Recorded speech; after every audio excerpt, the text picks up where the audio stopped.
Hello good evening every one. എല്ലാവർക്കും സുഖാണെന്ന് വിശ്വസിക്കുകയാണ്. ഞാൻ റഹ്മത്ത്, വിൻബിൾ അക്കാദമി കൗൺസിലറാണ്. വിൻബിൾ അക്കാദമിയുടെ കീഴിൽ സംഘടിപ്പിക്കുന്ന ഫ്രീ വെബിനാറിന്റെ മറ്റൊരു ചാപ്റ്ററിലേക്ക് എല്ലാവർക്കും ഹൃദ്യമായ സ്വാഗതം. ദിനേന എന്നോണം നമ്മൾ വ്യത്യസ്തമായിട്ടുള്ള വിഷയങ്ങളിൽ വ്യത്യസ്തമായിട്ടുള്ള വെബിനാറുകൾ നടത്തി വരുന്നു. ഇതിലൂടെയൊക്കെ നമ്മുടെ ഉള്ളിലേക്ക് ഒരുപാട് അറിവുകൾ വരുന്നു. ഇതൊക്കെ നമ്മുടെ ജീവിതത്തിലും നമുക്ക് ചുറ്റുമുള്ളവരിലേക്ക് പകർന്നു കൊടുക്കാനും നമ്മുടെ കരിയറിലുമൊക്കെ ഒരുപാട് ചേഞ്ചസ് കൊണ്ടുവരാൻ എല്ലാവർക്കും സാധിക്കട്ടെ എന്ന് ആശംസിക്കുകയാണ്, പ്രാർത്ഥിക്കുകയാണ്. ഇത്തരം പ്ലാറ്റ്ഫോമുകളൊക്കെ നിങ്ങളൊക്കെ ഏറ്റെടുത്ത് നല്ല രീതിയിൽ ഡീൽ ചെയ്ത് പോകുന്നത് കാണുമ്പോൾ തന്നെ ഒരുപാട് സന്തോഷം. നിങ്ങൾക്ക് എല്ലാവർക്കും ഇതിലൂടെ ലഭിക്കുന്ന അറിവുകൾ നല്ലൊരു അറിവുകളായി, ഉപകാരമുള്ള അറിവുകളായി മാറട്ടെ എന്നും കൂടി ആശംസിക്കുകയാണ്. നമ്മൾ അത്തരത്തിൽ ഇന്ന് പുതിയൊരു ടോപ്പിക്കുമായിട്ടാണ് വന്നിട്ടുള്ളത്. അതായത് yearly identification and intervention four letter ഫോർഗെറ്റ്ഫുൾനെസ്. ഈ ഒരു ടോപ്പിക്ക് നമ്മൾ കോമൺ ആയിട്ട് കാണുന്ന ഒരു പ്രോബ്ലം ആണല്ലേ. പലപ്പോഴും കുട്ടികളില് ചെറിയ പ്രായത്തിൽ തന്നെ നമ്മൾ കാണുന്ന ഒരു പ്രോബ്ലം ആണ്. ലെറ്റേഴ്സ് പഠിച്ചത് മറക്കുക, എഴുതിയത് മറക്കുക, അതുപോലെ പഠിച്ച ലെറ്റേഴ്സ് തന്നെ അവർ മറന്നു പോവുക, ഓപ്പോസിറ്റ് ആയിട്ട് എഴുതുക, അങ്ങനെ പല പ്രശ്നങ്ങളും നമ്മൾ കാണാറുണ്ട്. ഇത് നമ്മൾ എത്ര നേരത്തെ കണ്ട് അത് ട്രീറ്റ്മെന്റ് എടുക്കുന്നോ അത്രത്തോളം നമുക്ക് അവരുടെ സ്റ്റഡീസ് ഈസിയാവും. ഇത് പലപ്പോഴും നമ്മൾ അവർക്കുള്ള മടി കൊണ്ടാണെന്ന് ചിന്തിക്കാറുണ്ട്. ഇത് മടി കൊണ്ട് അല്ലെങ്കിൽ ബുദ്ധി കുറവ് കൊണ്ടൊന്നും വരുന്നതല്ല. അവരുടെ ലേണിംഗ് ഒരു പ്രോസസ്സിൽ ചേഞ്ചസ് വരുത്തിയാൽ നമുക്ക് റെഡിയാക്കാൻ പറ്റുന്ന കാര്യമാണ്. സോ ഈ ഒരു ടോപ്പിക്കിനെ വളരെ നല്ല രീതിയിൽ തന്നെ നമുക്ക് ഇന്ന് വിശദമായിട്ട് ചർച്ച ചെയ്യാൻ പോവുകയാണ്. എല്ലാവരും നല്ല ഇൻട്രസ്റ്റിംഗ് ആൻഡ് എക്സൈറ്റ്മെന്റ് ആയിട്ട് ഇരിക്കുകയാണെന്ന് അറിയാം. നമ്മുടെ ഈ സെഷൻ ലീഡ് ചെയ്യുന്നത് നിങ്ങൾക്ക് എല്ലാവർക്കും സുപരിചിതനായിട്ടുള്ള നിസാവ് സാറാണ്. സാറിനെ കുറിച്ച് കൂടുതൽ ഡീറ്റെയിൽ ആയി പരിചയപ്പെടുത്തേണ്ട എന്ന് ഞാൻ വിശ്വസിക്കുകയാണ്. കാരണം നിസാവ് സാറുടെ CBTയിലൂടെ തന്നെ ആയിരിക്കാം നിങ്ങൾ പലരും ഈ ഒരു പ്ലാറ്റ്ഫോമിലൊക്കെ എത്തിയിട്ടുണ്ടാവുക. സോ സാർ ഒരു കൺസൾട്ടന്റ് സൈക്കോളജിസ്റ്റ് ആണ്, സൈക്കോ തെറാപ്പിസ്റ്റ് ആണ്.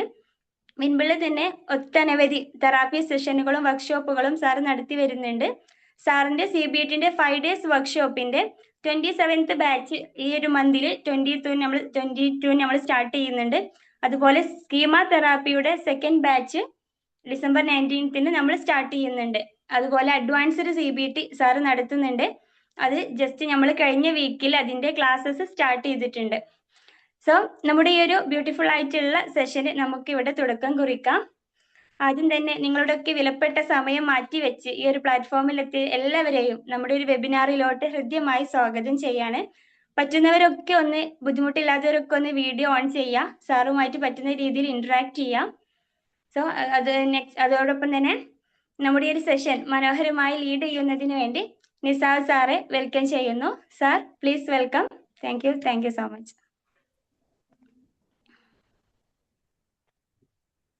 Thank you Rahmath. Hello, good evening.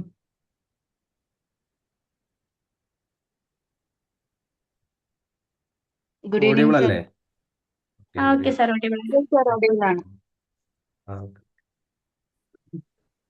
അപ്പോൾ നമുക്ക് ഈ ഒരു ടോപ്പിക്കിലേക്ക് ഡയറക്റ്റ് ആയിട്ട് തന്നെ പോവാം. റഹ്മത്ത് പറഞ്ഞതുപോലെ തന്നെ എല്ലാവർക്കും വളരെയധികം ഒരു പ്രയാസം ഉണ്ടാക്കുന്ന ഒരു ടോപ്പിക്കാണ്. എത്ര പറഞ്ഞാലും അല്ലെങ്കിൽ നമ്മൾ എത്ര ട്രീറ്റ്മെന്റ്, എത്ര ഇന്റർവെൻഷൻ കൊടുത്തു കഴിഞ്ഞാലും എവിടെയും എത്താത്ത, എവിടെയും മനസ്സിലാവാത്ത ഒരു വിഷയമാണ് കുട്ടികൾക്ക് ഉണ്ടാവുന്ന ഈ ഒരു ലെറ്റർ ഫോർഗെറ്റ്ഫുൾനെസ് എന്ന് പറയുന്നത്.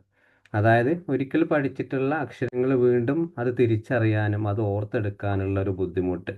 അതൊരു കുട്ടി ഒരു മന്ദബുദ്ധിയായിട്ടാണോ, അല്ലെങ്കിൽ കുട്ടികൾക്ക് എന്തെങ്കിലും അലസത ഉണ്ടായിട്ടാണോ? അതൊന്നുമല്ല. അതൊരു ബ്രെയിൻ ബേസ്ഡ് ആയിട്ടുള്ള ഒരു ലേണിംഗ് പ്രോസസ്സ് കൊണ്ടാണ് ഈ ഒരു പ്രയാസങ്ങൾ ഉണ്ടാകുന്നത്.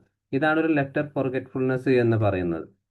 അപ്പോൾ സാധാരണ നമ്മുടെ മുമ്പിലൊക്കെ കുട്ടികളെ കൊണ്ടുവരുന്ന സമയത്ത് പാരന്റ് പറയാറുണ്ട്, അല്ലെങ്കിൽ നമുക്ക് റെമഡിയേഷൻ ചെയ്യുന്ന സമയത്ത് പല ആളുകൾ പറയാറുണ്ട്, ഈ ഒരു കാര്യങ്ങൾ ഇന്നലെ പഠിപ്പിച്ചതൊന്നും ഓർമ്മയില്ല, അല്ലെങ്കിൽ ഇപ്പോൾ ഒരു 5 നിമിഷം മുമ്പ് ഒരു കാര്യം കാണിച്ചു, അത് പിന്നെ എന്താന്ന് ചോദിക്കുന്ന സമയത്ത് ആൾക്ക് തിരിച്ചറിയാൻ പറ്റുന്നില്ല എന്നുള്ളത്. നമുക്ക് അതെന്താണ്, ഏതൊക്കെ കാരണങ്ങൾ കൊണ്ടാണ്, എന്തൊക്കെയാണ് ഇതിൻ്റെ സിംറ്റംസുകൾ നോക്കാം. അപ്പോൾ ഒന്നാമത്തത് പ്രധാനപ്പെട്ട ഒന്നാണ് റീകോൾ ലെറ്റർ നെയിംസ് എന്ന് പറയുന്നത്. അക്ഷരത്തിൻ്റെ പ്രധാനപ്പെട്ട പേരുകൾ ഓർത്തെടുക്കാനുള്ള ഒരു ബുദ്ധിമുട്ട്. ഇതിൽ ഏത് ലെറ്റർ എന്ന് ചോദിക്കുന്ന സമയത്ത് ആ കുട്ടിക്ക് എന്താണ് ഉത്തരം പറയാൻ വല്ലാത്തൊരു ബുദ്ധിമുട്ടെടുക്കും. തല താഴ്ത്തിയിരിക്കുക.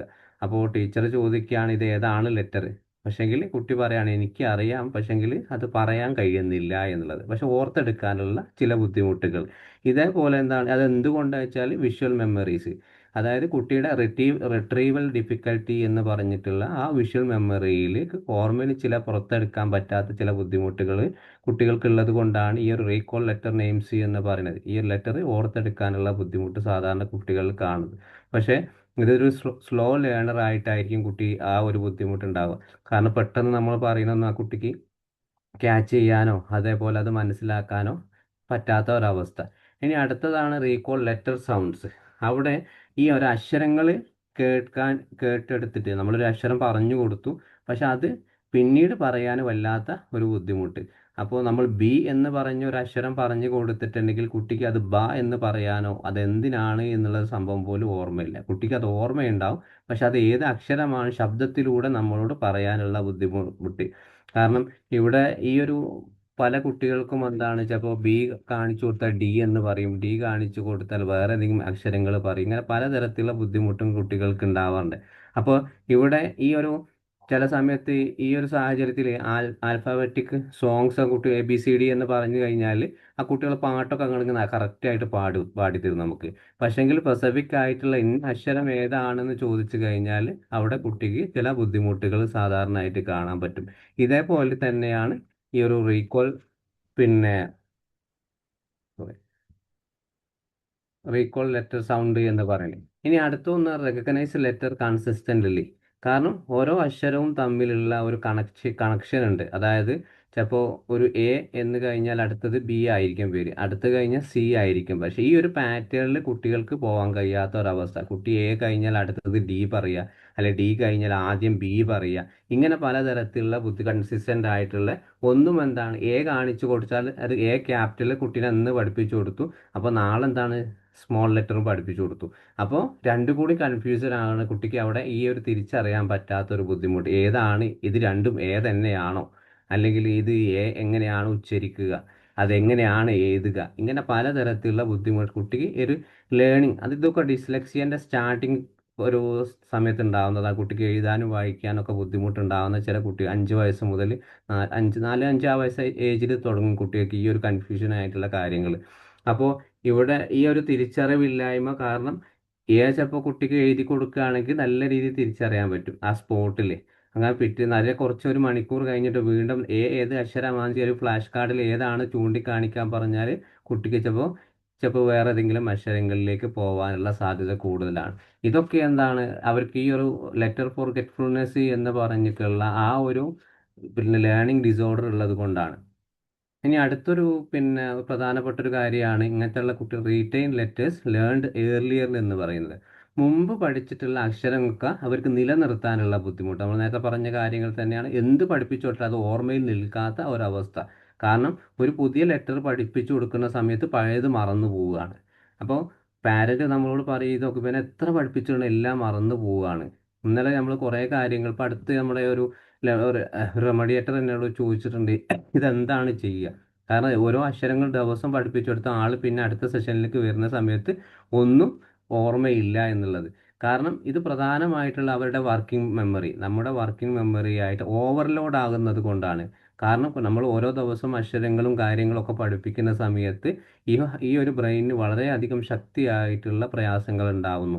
ഇത് കാരണം ന്യൂ ലേണിംഗ്, പുതിയതായിട്ട് നമ്മൾ എന്ത് പഠിക്കുന്ന സമയത്ത് പഴയ കാര്യങ്ങളൊക്കെ പതിയെ പതിയെ ആളോട് മറന്നു പോകും, അല്ലെങ്കിൽ അത് ക്യാച്ച് ചെയ്ത് പുറത്തെടുക്കാൻ പറ്റാത്തത് പുറത്തേക്ക് കൊണ്ടുവരാൻ അവർക്ക് കഴിയില്ല. കാരണം എന്നാൽ പോലും ഈ കുട്ടികൾ വളരെയധികം എഫേർട്ട് എടുക്കുന്നത് കാണാം ഇതൊന്ന് പഠിക്കാനും പറ്റാതൊക്കെ. പക്ഷെ അവിടെ അവരെ പ്രധാനപ്പെട്ട ഒരു ഇഷ്യൂസ് എന്ന് പറയുന്നത് ഇത് അവരുടെ മെൻ്റലി അല്ലെങ്കിൽ ബ്രെയിനിൽ വർക്കിംഗ് മെമ്മറി സൂക്ഷിക്കാനുള്ള ഒരു കപ്പാസിറ്റി ഇഷ്യൂ ഉള്ളത് കൊണ്ടാണ് ഇവർക്ക് ഈ പറഞ്ഞിട്ടുള്ള കാര്യങ്ങൾ കറക്റ്റായിട്ട് മുന്നോട്ട് കൊണ്ടുപോകാൻ പറ്റാത്തത്. പിന്നെ അടുത്തൊരു വിഷയമാണ് സിമിലിയർ ലുക്കിംഗ് ലെറ്റേഴ്സ്. ചില അക്ഷരങ്ങൾ ഒരേപോലെയുള്ള അക്ഷരങ്ങൾ തിരിച്ചറിയാനുള്ള ബുദ്ധിമുട്ട്. അപ്പോൾ ബി കണ്ടാൽ ഡി എന്ന് പറയുക, ഡി എന്ന് പറഞ്ഞാൽ ബി എന്ന് പറയുക, അതേപോലെ പി കണ്ടാൽ ക്യൂ എന്ന് പറയുക, ക്യൂ കണ്ടാൽ പി എന്ന് പറയുക. കാരണം ഇതൊക്കെ ഒരേ സിമിലർ ആയിട്ട് അങ്ങോട്ടും ഇങ്ങോട്ടും ചെറിയൊരു വ്യത്യാസത്തിൽ മാത്രങ്ങളെ കാരണമുള്ളൂ. കാരണം ഇതിൻ്റെ ഒരു ഡയറക്ഷന്, ഷേപ്പ്, അതേപോലെ ഇതിൻ്റെ ഓറിയേഷന് ഇതൊക്കെ ഒരേ രീതിയിൽ ഒരേ പാറ്റേണിൽ വരുന്നത് കൊണ്ട് തന്നെ കുട്ടികൾക്ക് ഇത് ഏത് അക്ഷരമാണ് ഏതൊക്കെ രീതിയിലാണ് മുന്നോട്ട് കൊണ്ടുപോകേണ്ടത് എന്നുള്ള കറക്റ്റായിട്ടുള്ള പ്രയാസങ്ങൾ ഉണ്ടാവും. പിന്നെ മറ്റൊന്നാണ് റിവേഴ്സൽ ലെറ്റേഴ്സ്. റിവേഴ്സൽ ലെറ്റേഴ്സ് എന്ന് പറയുമ്പോൾ അക്ഷരങ്ങളെ കുറിച്ചിട്ടുള്ള വ്യക്തമായിട്ടുള്ള അവർക്ക് വായിക്കാനും എഴുതാനും ഒക്കെ അറിയാം. പക്ഷെ എഴുതുന്ന സമയത്ത് അവരെന്താണ് ABCD എഴുതാൻ പറഞ്ഞു കഴിഞ്ഞാൽ ആദ്യം D മുതൽ ബാക്കോട്ട് എഴുതുക, അല്ലെങ്കിൽ ആദ്യം D എഴുതിയിട്ട് പിന്നെ അടുത്തത് A എഴുതുക, പിന്നെ C എഴുതുക. മൊത്തത്തിൽ എന്താണ് അവർക്ക് തന്നെ ഒരു രീതിയിൽ വ്യത്യസ്തമായി മനസ്സിലാവാത്ത രീതിയിൽ ചില കുട്ടികൾ എഴുതുന്നത് കാണാം. കാരണം അവിടെ ലെഫ്റ്റ് ആൻഡ് റൈറ്റിൻ്റെ ബ്രെയിനിൻ്റെ ചില ബുദ്ധിമുട്ടുകളുള്ളത് കൊണ്ടാണ് ഇവർക്ക് കറക്റ്റായിട്ട് ലെഫ്റ്റിൽ ഏത് ബ്രെയിനാണ് അവർക്ക് വർക്ക് ചെയ്യുന്നത്, അതേപോലെ റൈറ്റ് മെമ്മറി നല്ല രീതിയിൽ വർക്ക് ചെയ്യുന്നുണ്ടോ, അവരുടെ പ്രസൻറ്റിലെ ആ മോട്ടോർ സ്കില്ലുകളൊക്കെ വർക്ക് ചെയ്യാതെ കുറച്ച് താളപ്പിഴവുകൾ ഉണ്ടാവുന്നത് കൊണ്ടാണ് ഈ ഒരു റിവേഴ്സ് ലെറ്റേഴ്സ് വരുന്നത്. കാരണം ഇതും ഒരു ഡിസ്ലെക്സിയയുടെ ഏർലി സയൻസ് അടയാളങ്ങളാണ് പ്രധാനമായിട്ടും നമുക്ക് പറയാനുള്ളത്. അപ്പോൾ ഇതാണ് സാധാരണ കുട്ടികൾക്ക് ഉണ്ടാവുന്ന ഒരു ലെറ്റർ ഫോർഗിവ്നെസ് എന്ന് പറഞ്ഞിട്ടുള്ള ഒരു ഡിസോർഡറിൻ്റെ പ്രധാനപ്പെട്ട കാരണങ്ങൾ. കാരണം സിംറ്റംസുകളായിട്ട് നമുക്ക് തോന്നുക, പക്ഷേ ഇത് ഏതൊക്കെ വിഷയങ്ങൾ നമ്മളെ കുട്ടികൾക്ക് ഉണ്ട് എന്നുള്ളൊരു തിരിച്ചറിവ് നമ്മളെപ്പോലുള്ള ആളുകൾ കണ്ടെത്തണം. അപ്പോൾ ഇതിൻ്റെ ഒരു ഡെവലപ്മെൻറ്റ് സ്റ്റേജ് എന്ന് പറയുമ്പോൾ സാധാരണയായിട്ട് പിന്നെ ഒരു 4 വയസ്സ് മുതലാണ് 6 വയസ്സിൽക്കിടയിലാണ് ഈ ഒരു കുട്ടികൾക്ക് ഈ ഒരു പ്രയാസങ്ങൾ ഉണ്ടാവുക. അപ്പോൾ അതിൽ ഏറ്റവും പ്രധാനപ്പെട്ട ഒന്നാണ് ഡിസ്ലെക്സിയ റിസ്ക് എന്ന് പറയുന്നത്. എഴുതാനുള്ള വളരെ ബുദ്ധിമുട്ടുകൾ. ചിലപ്പോൾ നമ്മൾ ആ കുട്ടീനെ പെന്നിൻ്റെ ഗ്രിപ്പ് പിടിക്കുന്നത് കണ്ടാൽ തന്നെ കൈ ഒന്നായിട്ട് വേർത്ത് കുളിച്ച്. അതേപോലെ ഇപ്പം അടുത്ത കാലത്ത് നമുക്ക് ഒരു ചെറിയ കുട്ടിയുടെ വീഡിയോ നിങ്ങൾ കണ്ടില്ലേ, കുട്ടി എഴുതാൻ പറയുന്ന സമയത്ത് ആ കുട്ടി ഭയങ്കര കരച്ചിലും ബഹളമായിട്ട് കുട്ടി എഴുതുന്നത്. കാരണം എന്ന് എഴുതാൻ പറയുന്ന ആ കുട്ടിക്ക് എഴുതാൻ പറ്റുന്നില്ല. തിരിച്ചിട്ടിട്ട് ആളെന്ത് ചെയ്യാണ് ആ ഒരു രീതിയൊക്കെ ഇത്. പിന്നെ കറക്റ്റായിട്ട് എഴുതാൻ പറ്റുന്ന സമയത്ത് കുട്ടിക്ക് ആദ്യം കൈ വേദനിക്കുകയാണ്. ഇങ്ങനെ പല ബുദ്ധിമുട്ടുകളും ഈ ഒരു സാഹചര്യത്തിൽ അവർക്കുണ്ടാവും. അപ്പോൾ ഇവിടെ നമുക്ക് പ്രധാനമായിട്ടും ഈ ഒരു ഡിസ്ലെക്സിയ കുട്ടികൾ ചെറുപ്രായത്തിൽ തന്നെ ഇങ്ങനെയുള്ള ഒരു ബുദ്ധിമുട്ടുകൾ കണ്ടു കഴിഞ്ഞാൽ, അല്ലെങ്കിൽ അവർക്ക് ഉണ്ടാവുന്ന ഒരു ബ്രെയിൻ മെച്യൂറേഷൻ അല്ലെങ്കിൽ ലാംഗ്വേജ് കോർഡിനേഷൻ എന്ന് പറയുന്ന ഒരു വിഷയമാണ് യഥാർത്ഥത്തിൽ ഡിസ്ലെക്സിയിലേക്ക് കൊണ്ടുപോകുന്നത്. കാരണം ഈ ഒരു പ്രായത്തിൽ എല്ലാ കുട്ടികളും കൺഫ്യൂഷൻ ഉണ്ടാവുന്നത് അത് നോർമലാണ്. അല്ലാതെ എൻ്റെ കുട്ടി പഠിക്കുന്നില്ല, അവന് ബുദ്ധി കുറവാണെന്ന് പറഞ്ഞിട്ട് കാര്യമില്ല. അങ്ങനെ പറഞ്ഞിട്ട് ഒരു ട്രീറ്റ്മെൻറ്റിനോ ഒരു റെമഡിയേഷനോ കൊണ്ടുപോകേണ്ട കാര്യമില്ല. പക്ഷേ അത് ചെറിയൊരു ഡെവലപ്മെൻറ്റ് ഇഷ്യൂസാണ്. കാരണം നമ്മളത് കറക്റ്റായിട്ട് പറഞ്ഞ് മനസ്സിലായി കഴിഞ്ഞാൽ ഒരു പെർസിസ്റ്റൻ്റ് ആയിട്ട് തന്നെ മുന്നോട്ട് കൊണ്ടുപോയി കഴിഞ്ഞാൽ പ്രധാനമായിട്ട് നമുക്ക് ശ്രദ്ധിക്കാൻ പറ്റും ആ കുട്ടിക്ക് എന്താണ് വിഷയം എന്നുള്ളത്. അതേ സമയത്ത് ഈ കുട്ടിക്ക് ഇന്നൊരു വിഷയമുണ്ട്, പാരൻറ്റ് ശ്രദ്ധിക്കുന്നില്ല, മുന്നോട്ട് പോവുകയാണെങ്കിൽ ആ കുട്ടി ചിലപ്പം പിന്നീട് ഒരു 8-9 വയസ്സായി കഴിഞ്ഞാലും അക്ഷരങ്ങൾ തിരിച്ചറിയാനുള്ള ബുദ്ധിമുട്ടുകൾ ഉണ്ടാവും. ഇനി 7ാം ക്ലാസ്സിൽ എത്തിക്കഴിഞ്ഞാൽ കൂട്ടി വായിക്കാനുള്ള ബുദ്ധിമുട്ടുകൾ ഉണ്ടാവും, എഴുതാനുള്ള ബുദ്ധിമുട്ടുകൾ പലതും ഉണ്ടാവും. അപ്പോൾ ഇതിൽ ഡിസ്ലെക്സിയ റിസ്ക് എന്ന് പറയുമ്പോൾ ആൽഫാബറ്റിക്കിൻ്റെ ഒരു സീക്വൻസ് തന്നെയാണ് അവർക്ക് പ്രധാനമായിട്ടുണ്ടാവുക. കാരണം അവർക്ക് സൗണ്ടുകൾ തിരിച്ചറിയാൻ പറ്റുന്നുണ്ടാവില്ല, കറക്റ്റ് അക്ഷരങ്ങൾ തിരിച്ചറിയാൻ പറ്റുന്നുണ്ടാവും, ചിലപ്പോൾ സ്ലോ ലേണർ ആയിരിക്കും പലതരത്തിൽ. ഇനി അടുത്തൊന്ന് വിഷ്വൽ പ്രോസസ്സിങ് വീക്ക്നെസ് ആണ്. ഇങ്ങനത്തെ കുട്ടികൾക്ക് എന്താണ്, അവർ കണ്ണുകൊണ്ട് കാണുന്നൊന്നുമല്ല, കണ്ണിന് കാഴ്ചക്കുറവുണ്ടായിട്ടോ അവരത് ശ്രദ്ധിക്കായിട്ടൊന്നുമല്ല. പക്ഷേ ഈ ഒരു കറക്റ്റായിട്ടുള്ള നമ്മുടെ മെമ്മറിയിലുള്ള ആ ഒരു ബ്രെയിൻ വിഷ്വൽ പ്രോസസ്സിങ് എന്താണ് അവർക്ക് ഹാൻഡിൽ ചെയ്യാൻ പറ്റുന്നില്ല. കാരണം ഇവിടെ കാരണം കുട്ടി കാണുന്നത് ഏത് ഷേപ്പിലാണ്, ഏത് ഷേപ്പിലാണ്, അല്ലെങ്കിൽ ഏത് ഷേപ്പിലാണ് എന്നുള്ള ചെറിയൊരു കൺഫ്യൂഷൻ കുട്ടിക്ക് വരും. അപ്പോൾ നമ്മൾ നിർബന്ധമായി പുഷ് ചെയ്യണം അത് തന്നെയാണ്. കുട്ടിക്ക് അവിടെ അറ്റൻഷൻ കിട്ടില്ല, കുട്ടിയുടെ ശ്രദ്ധ മറ്റൊരു ഭാഗത്തേക്ക് പോവുകയാണെങ്കിൽ ആ ഒരു മെമ്മറി അവിടെ ഡൗൺ ആവുകയാണ്. കറക്റ്റായിട്ടൊരു പ്രോസസ്സിങ്ങിലേക്ക് കുട്ടിയുടെ തലച്ചോറിലേക്ക് കയറുന്നില്ല. പിന്നീട് നമ്മൾ അക്ഷരങ്ങൾ പഠിപ്പിച്ചു കൊടുത്താലും കുട്ടിക്ക് അത് ഓർമ്മ വരാത്തത് ഈ ഒരു രീതിയിൽ. ഇനിയിപ്പോൾ അടുത്തത് ഫോണോളജിക്കൽ അവയർനെസ് ആണ്. നമുക്ക് എന്ത് പഠിപ്പിക്കുകയാണെങ്കിലും ശബ്ദങ്ങളിലൂടെ പഠിപ്പിക്കണം എന്ന് നമ്മൾ പറയാറുണ്ട്. ഒന്നുകിൽ ഉറക്കെ പറഞ്ഞു കൊടുക്കുക, ഏത് അക്ഷരമാണ് ഉള്ളത് അത് ഉറക്കെ സംസാരത്തിലൂടെ പറഞ്ഞ് മനസ്സിലാക്കുക. അല്ലെങ്കിൽ അല്ലെങ്കിൽ പിക്ചറിലൂടെ കാണിക്കുക. ഇപ്പോൾ ഫോണോളജിക്കൽ എന്ന് പറയുമ്പോൾ ശബ്ദമാണ്. അപ്പോൾ കുട്ടിനോട് എന്ന് പറയുന്ന സമയത്ത് അല്ലെങ്കിൽ എന്ന് പറയുന്ന സമയത്ത് കുട്ടി അത് കറക്റ്റായിട്ട് ആ സമയത്ത് പറയും. പിറ്റേ ദിവസം നമ്മൾ എന്ന് പറയുന്ന സമയത്ത് കുട്ടിന് ഏത് അക്ഷരമാണ് കുട്ടി പറയാൻ കഴിയില്ല. അതെങ്ങനെയാണ് ഉച്ചരിക്കുക? എന്ന് കേൾക്കുമ്പോൾ കുട്ടിയുടെ ആദ്യ മനസ്സിലേക്ക് വരുന്ന ഏതക്ഷരം എന്ന് പറയാൻ കുട്ടി കഴിയണം. ഇനിയിപ്പോൾ ഒരു ഓട്ടിസ്റ്റിക് ആയിട്ടുള്ള കുട്ടിയാണ്. അപ്പോൾ ആദ്യ തുടക്കത്തിൽ തന്നെ നമുക്ക് എങ്ങനെയാണ് നോർമലായിട്ടുള്ള ഒരു ഇതിലേക്കായിരിക്കും കുട്ടി സാധാരണ നോർമലായിരിക്കുന്ന അച്ഛൻ, അമ്മ അല്ലെങ്കിൽ മദർ, ഫാദർ. അപ്പോൾ ആ കുട്ടിയുടെ ഓട്ടിസ്റ്റിക് ആയിട്ട് കുട്ടിയിൽ ആദ്യ ശബ്ദം എങ്ങനെയായിരിക്കും? ഒരു മൂളൽ മാത്രമായിരിക്കും. ആ മൂളൽ നമ്മുടെ മുമ്പിൽ ആ കുട്ടി കാണിച്ചിട്ടുണ്ടെങ്കിൽ അത് നമ്മുടെ തെറാപ്പിസ്റ്റിൻ്റെ ഒരു ക്വാളിറ്റി തന്നെയാണ്. അപ്പോൾ ആ മൂളൽ നിന്നും നമ്മൾ എന്താണ് മദർ എന്ന് പറയുന്ന ആദ്യത്തെ ഒരു അക്ഷരത്തിലേക്ക് നമ്മൾ കൊടുക്കുന്ന ആ ഫോണോളജിക്കൽ അവയർനെസ് ആ ശബ്ദത്തിലെ കുട്ടി കറക്റ്റായിട്ട് എന്താണ് പറഞ്ഞു കഴിഞ്ഞാൽ കുട്ടിക്ക് അത് ഓർമ്മയുണ്ടാവും. അതേ സമയത്ത് നമ്മൾ എ മാത്രം ഒരു തവണ പറഞ്ഞു കൊടുത്താണ്, അതിൻ്റെ രൂപമൊന്നും കാണിച്ചു കൊടുക്കുന്നില്ല. അപ്പോൾ ആ ശബ്ദത്തിലൂടെ ഉണ്ടാവുന്ന ബുദ്ധിമുട്ടുകൾ കുട്ടിക്ക് വല്ലാതധികം സാധാരണയായിട്ട് അവിടെ കാണിക്കും. കാരണം കറക്റ്റ് കുട്ടി കേട്ട് പഠിച്ചിട്ടില്ല, എല്ലാം കണ്ട് പഠിച്ചിട്ടുള്ള അല്ല എഴുതി പഠിച്ചിട്ടുള്ളതുമാണ്. ഇനിയിപ്പോൾ അതേപോലെ വർക്കിംഗ് മെമ്മറി ഡിഫിക്കൽട്ടീസ്. കാരണം ഇവിടെ നമുക്ക് ഒരുപാട് ലോങ് ആയിട്ട് ഇൻസ്ട്രക്ഷൻ നമ്മൾ കൊടുത്തു കഴിഞ്ഞാലും ഇവിടെ പഴയ കാര്യങ്ങളുള്ളതൊക്കെ ഇന്നലെ എന്താണോ പഠിപ്പിച്ചിട്ടുള്ളത് അത് മറന്ന് പുതിയതിലേക്ക് വരും. ഓരോ ദിവസം എന്താണ് മെമ്മറിയിലേക്ക് പുതിയ പുതിയ കാര്യങ്ങൾ വരുന്ന സമയത്ത് ഓൾഡ് സ്റ്റോക്ക് ഒക്കെ ക്ലിയർ ചെയ്തു പോകും. അപ്പോൾ ആ ഒരു ബുദ്ധിമുട്ടും എന്താണ് ഡെവലപ്മെന്റ് സ്റ്റേജിൽ തന്നെ സാധാരണയായിട്ട് എല്ലാ കുട്ടികൾക്കും ഉള്ളതാണ്. പക്ഷെ ഇത് വിഷയം കണ്ട ഞാൻ നേരത്തെ തുടക്കത്തിൽ പറഞ്ഞതുപോലെ ഒരു നോർമൽ ഇഷ്യൂസ് ആണ് ചെറിയ കുട്ടികൾക്കിടയിൽ. അപ്പോൾ മുമ്പൊരു ക്ലയൻറ്റ്, അതായത് ക്ലയൻറ്റ് എന്ന് പറയാൻ പറ്റില്ല, കുട്ടിയുടെ അമ്മ എന്നോട് വന്ന് പറഞ്ഞിട്ടുണ്ട് എൻ്റെ മകൾക്ക് വളരെയധികം പഠിക്കാനുള്ള മാർക്ക് കുറവാണ്, ഏത് രീതിയിലാണ് പഠിപ്പിക്കേണ്ടത്. അപ്പോൾ ഞാൻ ചോദിച്ചു എത്രാം ക്ലാസ്സിലാണ്. എൻ്റെ വിചാരം 7-8 ആയിരിക്കും. നോക്കുമ്പോൾ LKG പഠിക്കുന്ന കുട്ടിക്കാണ് മാർക്ക് കുറവ്. അമ്മ ഒരു ട്രീറ്റ്മെൻറ്റ് കൗൺസിലിങ്ങിന് കുട്ടിയെ കൊണ്ടുവന്നതാണ്.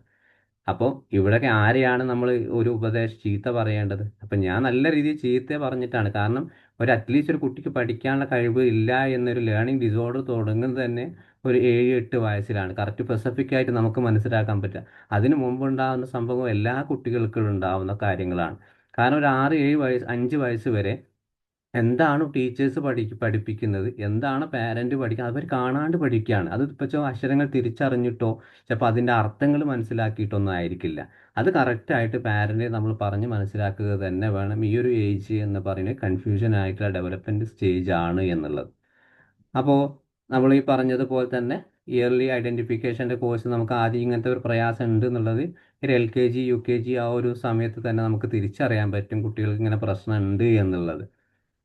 അപ്പോൾ ഇതിൽ ഏറ്റവും ആദ്യത്തെ ഒരു പ്രശ്നം എന്ന് നമ്മൾ തുടക്കത്തിൽ പറഞ്ഞിട്ടുള്ള ചില കാര്യങ്ങൾ ലെറ്റർ റിക്കഗ്നീഷൻ ഇഷ്യൂസ് ആണ്. അതായത് അക്ഷരങ്ങളെ തിരിച്ചറിയുന്നതിലുള്ള പ്രധാന പ്രശ്നമായിരിക്കും ഇവർ നേരിടുന്ന കാര്യങ്ങൾ. ഒന്ന്, കണോട്ട് കൺസിസ്റ്റൻ്റ്ലി ഐഡൻറ്റിഫൈഡ് ലെറ്റേഴ്സ്. അതായത് എന്താണ് ഇവിടെ കുട്ടിക്കുള്ള പ്രശ്നം? A to Z വരെയുള്ള അക്ഷരങ്ങൾ ഒരേപോലെ തിരിച്ചറിയാൻ കുട്ടിക്ക് കഴിയുന്നില്ല. ഇത് അറിയിച്ചപ്പോൾ ഇന്നലെ നമ്മൾ പഠിപ്പിച്ച ഒരു അക്ഷരമാണെങ്കിൽ ABCD എന്ന് പറയും, കുട്ടി ഒരു പാട്ട് പോലെ അങ്ങ് പാടിത്തരും. അതിൻ്റെ ഇടയ്ക്ക് എക്സ് ഏതാന്ന് ചോദിച്ചു കഴിഞ്ഞാൽ കുട്ടിക്ക് അറിയില്ല. അതേപോലെ B എന്ന് പറഞ്ഞാൽ കുട്ടിക്ക് അറിയില്ല. കാരണം ഇവിടെ പഠിപ്പിച്ചത് ഫൊർഗെറ്റ് എന്ന് പറയുന്ന സംഭവം വർക്കിംഗ് മെമ്മറിയിൽ ഫൊർഗെറ്റ് ആയിപ്പോൾ മറന്നു പോകുന്നു.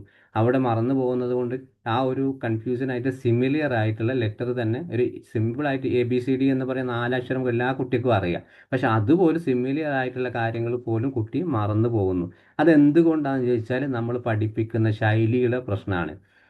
ക്യാപിറ്റൽ ലെറ്റർ തന്നെ നമ്മൾ പഠിപ്പിക്കണം. അതിൻ്റെ കൂടെ ക്യാപിറ്റൽ ഇന്ന് പഠിപ്പിക്കുകയാണെങ്കിൽ അതിൻ്റെ കൂടെ സ്മോൾ ലെറ്റർ നമ്മൾ കൂടി രണ്ടും ഒരുമിച്ച് പഠിപ്പിക്കണം. അല്ലാണ്ട് ക്യാപിറ്റൽ ലെറ്റർ ഒരേ പാറ്റേണിൽ 26 അക്ഷരം നമ്മൾ പഠിപ്പിക്കും. അത് കഴിഞ്ഞ് പിന്നെ അടുത്ത ക്ലാസ്സിലായിരിക്കും ഈ പറഞ്ഞ എല്ലാ സ്മോൾ ലെറ്റർ. ഞാനിപ്പോൾ എൻ്റെ മോളെ കാര്യം തന്നെ പറയാം. അവളിപ്പോൾ ഒരു LKGയിലാണ്. അപ്പോൾ അവളൊരു ടീച്ചർ പഠിപ്പിക്കുന്ന ഒരു പാറ്റേൺ തന്നെ എനിക്ക് മനസ്സിലായി. കാരണം എല്ലാം ഒരേ ദിവസം പഠിപ്പിക്കുകയാണ്. പിറ്റേ ദിവസം ഈ സ്മോൾ ലെറ്ററിൽ അവിടെ വരുമ്പോൾ കുട്ടികൾ കൺഫ്യൂഷനാണ്. അപ്പോൾ ലയൺ ഏതാണ്, എലിഫൻ്റ് ഏതാണ്, ഗോട്ട് ഏതാണ് തിരിച്ചറിയാൻ കുട്ടികൾക്ക് പറ്റുന്നില്ല. അതിൻ്റെ അക്ഷരങ്ങൾ പോലും തിരിച്ചറിയാൻ പറ്റില്ല. അതേപോലെ കുട്ടികൾക്ക് തന്നെ പിന്നെ ABC എന്ന് പറയുമ്പോൾ 3 അക്ഷരങ്ങൾ അത് തിരിച്ചറിയാൻ പറ്റും. പക്ഷേ അത് CBA എന്ന് തിരിച്ച് അങ്ങോട്ട് കൊടുത്തു കഴിഞ്ഞാൽ ആ കുട്ടിക്ക് തിരിച്ചറിയാൻ പറ്റില്ല. ഇതേപോലെ എന്താണ് അവർക്ക് ഈ ഒരു പ്രശ്നം ലെറ്റർ റീകോഗ്നേഷൻ ഇഷ്യൂസ് ഉള്ള കുട്ടികൾക്ക് ആദ്യത്തെ പ്രശ്നങ്ങൾ അക്ഷരങ്ങൾ എത്ര പറഞ്ഞു കൊടുത്താലും തിരിച്ചറിയാൻ പറ്റാത്ത പ്രശ്നങ്ങളായിരിക്കും ഉണ്ടാവുക. പിന്നെ അതേപോലെ തന്നെയാണ് പിന്നെ ഈ ഒരു forget letter learn to previous day. അവർക്ക് മുമ്പ് പഠിപ്പിച്ചിട്ടുള്ള കാര്യങ്ങൾ പഴയതൊന്നും ഓർക്കാൻ പറ്റാത്തൊരവസ്ഥ, എന്ത് പഠിപ്പിച്ചാലും ഓർമ്മയില്ലാതിരിക്കുക. പിന്നെ അതേപോലെയാണ് കൺഫ്യൂസഡ് വിഷ്വലി സിമിലർ ലെറ്റേഴ്സ്. ഈ ഒരു B പോലെ D പോലെയുള്ള ലെറ്റേഴ്സുകൾ കണ്ടാൽ അവർക്ക് തിരിച്ചറിയാൻ പറ്റാതെ അവിടെയും പ്രശ്നങ്ങൾ. ഇത് ഏതാണ്, ബാഡ് എന്നുള്ളതിന് ഏതാണ്, അല്ലെങ്കിൽ ഡോക്ടർ എന്നുള്ളതിന് D ഏതാണ്, അങ്ങനെ അങ്ങോട്ടും തിരിച്ചെഴുതി പോവുക. അല്ലെങ്കിൽ പിന്നെ P എന്നുള്ള പെയിൻ എഴുതിക്കൊണ്ട് അവരെ പഠിപ്പിച്ചു കഴിഞ്ഞാൽ, അല്ലെങ്കിൽ മറ്റേതെങ്കിലും വേർഡുകൾ ഇത് റിലേറ്റഡ് ആയി പറഞ്ഞു കഴിഞ്ഞാൽ അവർക്ക് അവിടെ എഴുതാൻ പറ്റാത്തൊരവസ്ഥ. പിന്നെ മറ്റൊരു പ്രശ്നമാണ് upper case and not lower case. അവിടെ ക്യാപിറ്റൽ സ്മോൾ ലെറ്റർ ഞാൻ പറഞ്ഞതുപോലെ മോശമായിട്ടൊന്നല്ല, ഒരു വ്യത്യസ്തമായ രീതിയിൽ പഠിപ്പിക്കുന്നത് കൊണ്ട് തന്നെ അവർക്ക് ഈ ഒരു പ്രശ്നങ്ങളും സാധാരണയായിട്ട് തിരിച്ചറിവിലൂടെ അവർക്ക് പെട്ടെന്ന് തന്നെ ഇഷ്യൂസുകൾ ഒരുപാടുണ്ടാവും. ഇതുവരെ ഓക്കെ ആണോ? എന്തെങ്കിലും ചോദിക്കാനുണ്ടോ? ഓക്കെയാണ് സർ, കുഴപ്പമില്ല. ഓക്കെ, അടുത്തത് okay. Okay okay okay, thank you. അപ്പോൾ അടുത്ത് നമ്മൾ ഫോണോളജിക്കൽ അവയർനെസ്സിലേക്ക് തന്നെ പോണ്, ശബ്ദ കോലാഹലങ്ങളിലേക്ക്. കാരണം നമ്മൾ കുട്ടികളെ ചെറുപ്രായത്തിൽ തന്നെ ശബ്ദങ്ങൾ കൊണ്ട് തന്നെയാണ് പഠിപ്പിക്കേണ്ടത്. ഓരോ അക്ഷരം നമ്മൾ പഠിപ്പിക്കുകയാണെങ്കിലും ആ ശബ്ദങ്ങൾ ഓരോന്ന് പറഞ്ഞ് മനസ്സിലാക്കി കൊടുക്കണം. കാരണം ഈ ഒരു റീഡിങ്ങിൻ്റെ ഏറ്റവും വലിയൊരു കോർ ഫൗണ്ടേഷൻ എന്ന് പറയുന്നത് ശബ്ദം തന്നെയാണ്. ഒരു ടീച്ചർ പഠിക്കുകയാണ് അംബ്രല്ല എന്നുള്ളത്. ആ അംബ്രല്ലക്ക് എത്ര അക്ഷരങ്ങളുണ്ട്, ഒരു പിക്ചേഴ്സിൻ്റോട് കൂടി ആ അംബ്രലിൻ്റെ ചിത്രം കാണിച്ചു കൊടുക്കുമ്പോൾ ആ കുട്ടിക്ക് ആദ്യം എവിടെയാണ് വന്നത്, എൻവിറോൺമെന്റ്, ആ ക്ലാസ്സിന്റെ ഒരു ചുറ്റുപാടിന് ശബ്ദങ്ങളായിരിക്കും ആ കുട്ടിയുടെ ചെവിയിലേക്ക് വന്നിട്ടുണ്ടാവുക. അവിടെ എഴുത്തോ അല്ലെങ്കിൽ അക്ഷരങ്ങളോ ആയിരിക്കില്ല കുട്ടി കണ്ട്, പിക്ചറോ അല്ല കണ്ട്, ശബ്ദങ്ങളാണ് അത് കണ്ടിട്ടുള്ളത്. അപ്പോൾ ശബ്ദങ്ങളിലൂടെ തന്നെ എന്താണ് കുട്ടികളിലേക്ക് നമുക്ക് എത്തണം. അപ്പോൾ ഈ ഒരു ഫോണോളജിക്കൽ അവയർനെസ്സിന്റെ പ്രോബ്ലം എന്ന് പറയുന്നത് ശബ്ദങ്ങൾ കുട്ടിക്ക് ഏത് നമ്മൾ പറഞ്ഞു കൊടുത്താലും അക്ഷരങ്ങൾ ഏതാണ് കുട്ടി പറയില്ല, ഉറപ്പാണ്. കാരണം ആ തിരിച്ചറിവ് തുടക്കത്തിൽ ഉണ്ടായിട്ടില്ല. അതേപോലെ അതേപോലെ തന്നെ ചെറിയ ശബ്ദങ്ങളായിട്ട് അല്ലെങ്കിൽ ചെറിയ ഒരു കനോട്ട് സെഗ്മെന്റ് ടൗൺ എന്ന് പറയുമ്പോൾ കുട്ടീനോട് ക്യാറ്റ് എന്ന് പറയാണ്. അപ്പോൾ ആ കുട്ടിക്ക് ചിലപ്പോൾ മേലോട്ട് ക്യാറ്റ് ഇപ്പം എന്താണ്, പൂച്ചയാണോ എലിയാണോ അല്ലെങ്കിൽ വേറെ എന്തോ ആണോ സംഭവം.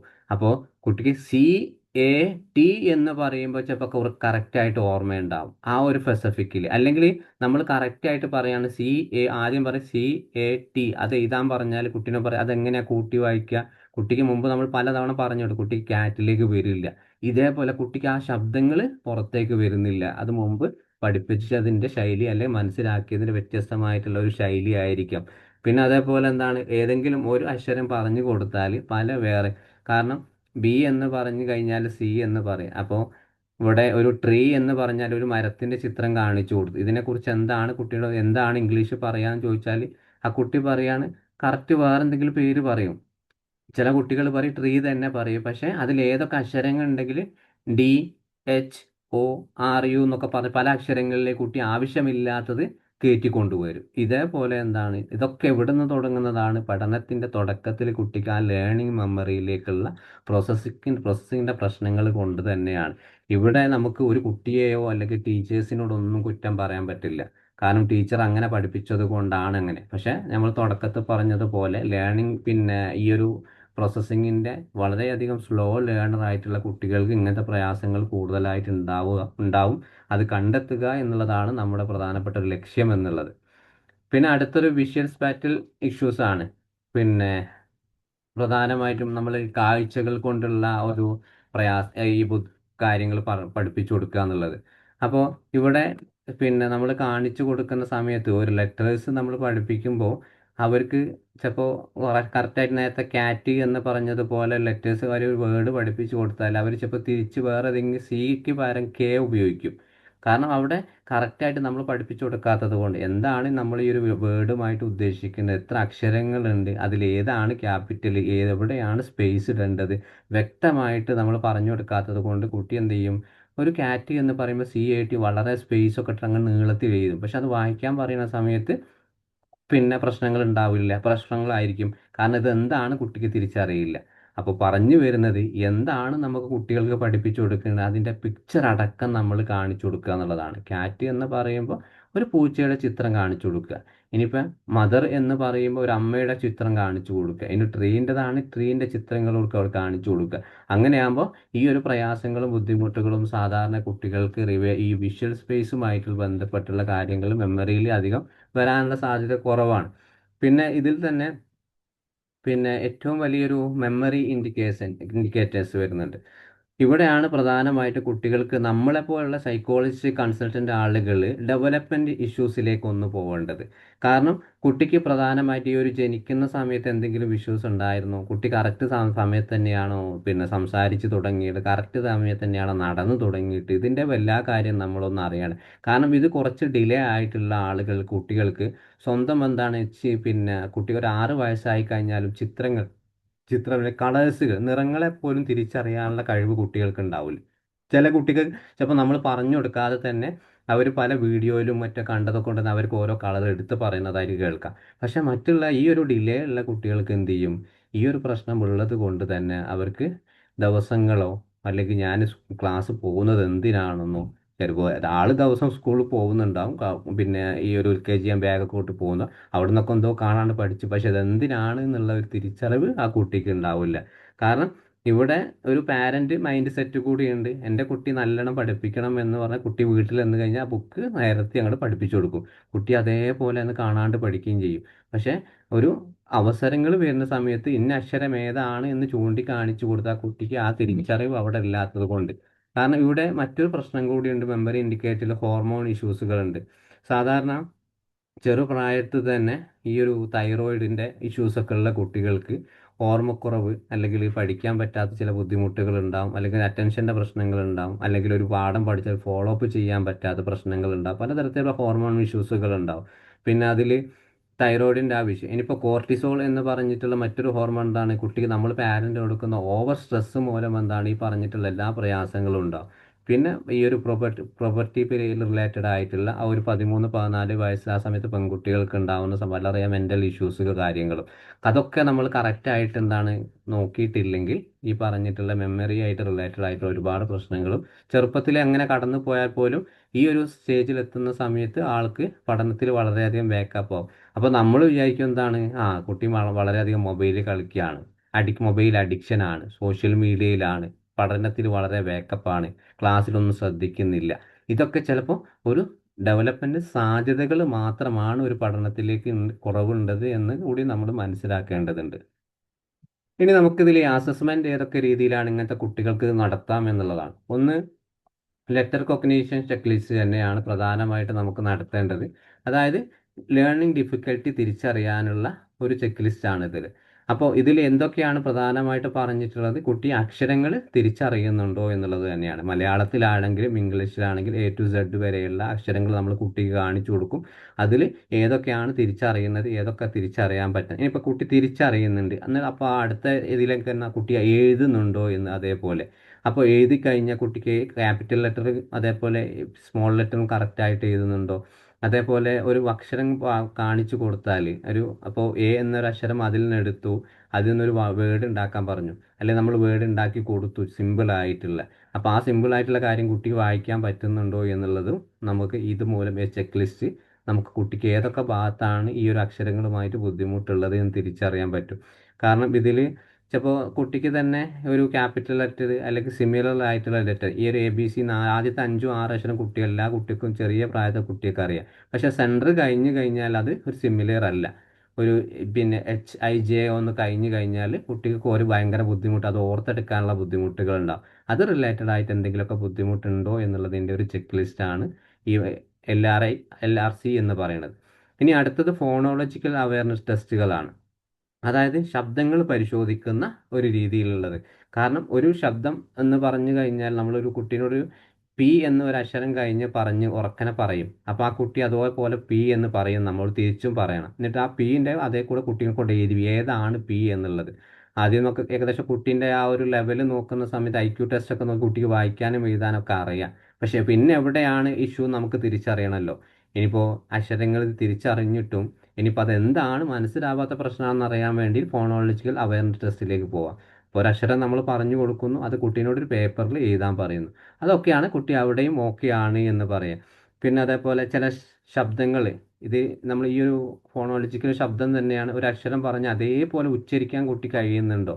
F എന്ന് പറയുമ്പോൾ ആദ്യം നമ്മൾ ഒരു കുട്ടീനെ പഠിപ്പിക്കുന്ന സമയത്ത് എന്നാണ് തുടക്കത്തിൽ പഠിപ്പിക്കേണ്ടത്. അല്ലാണ്ട് ഡയറക്റ്റ് ആയിട്ട് F എന്ന് പറയുമ്പോൾ കുട്ടിക്ക്, അല്ലെങ്കിൽ ഫാദർ എന്ന് പറയുമ്പോൾ കറക്റ്റായിട്ട് എന്നുള്ള ആ രീതിയിൽ തന്നെ കുട്ടി അങ്ങോട്ട് പഠിപ്പിച്ചു പോകും. പിന്നീട് മറ്റൊരു തരം ഏതെങ്കിലും പിന്നെ ഒരു വലിയൊരു വേർഡ് വരുന്ന സമയത്ത് എന്ന് പറയുന്ന ഉച്ചാരണം അവിടെ വരുന്ന സമയത്ത് കുട്ടിക്ക് അവിടെ ഈ ഒരു അങ്ങനെ വന്നിട്ടുള്ളത്. അപ്പോൾ ഈ കുട്ടി അവിടെ ഒരു ചെറിയൊരു ആങ്സൈറ്റി കൂടും, മെമ്മറി എന്ത് ചെയ്യും, അവിടെ ഫോർഗെറ്റ് പറഞ്ഞിട്ടുള്ള സംഭവം അവിടെ വർക്ക് ചെയ്ത് തുടങ്ങും. ആ അക്ഷരത്തോട് പൂർണ്ണമായി കുട്ടിക്ക് ഒരു പേടി പോലെ തോന്നും. അവിടെ എന്ത് ചെയ്യുക, പിന്നെ കുട്ടി തിരിച്ചറിവിൻ്റെ പ്രയാസങ്ങളുണ്ടാകും. ഇതൊക്കെ നമുക്ക് അറിയാൻ വേണ്ടിയിട്ടാണ് ഫോണോളജിക്കൽ അവയർനെസ് ടെസ്റ്റുകൾ നടത്തുന്നത്. പിന്നെ ഇതിൻ്റെ കൂടെ തന്നെ വിഷ്വൽ ഡിസ്ക്രിമിനേഷൻ ടാസ്കുകൾ. കാരണം ഒരു പിന്നെ കുട്ടിയിൽ ഇപ്പം നിലവിൽ കാണുന്ന ഒരു അക്ഷരത്തിൽ വ്യത്യാസങ്ങൾ നമ്മൾ തിരിച്ചറിയുക.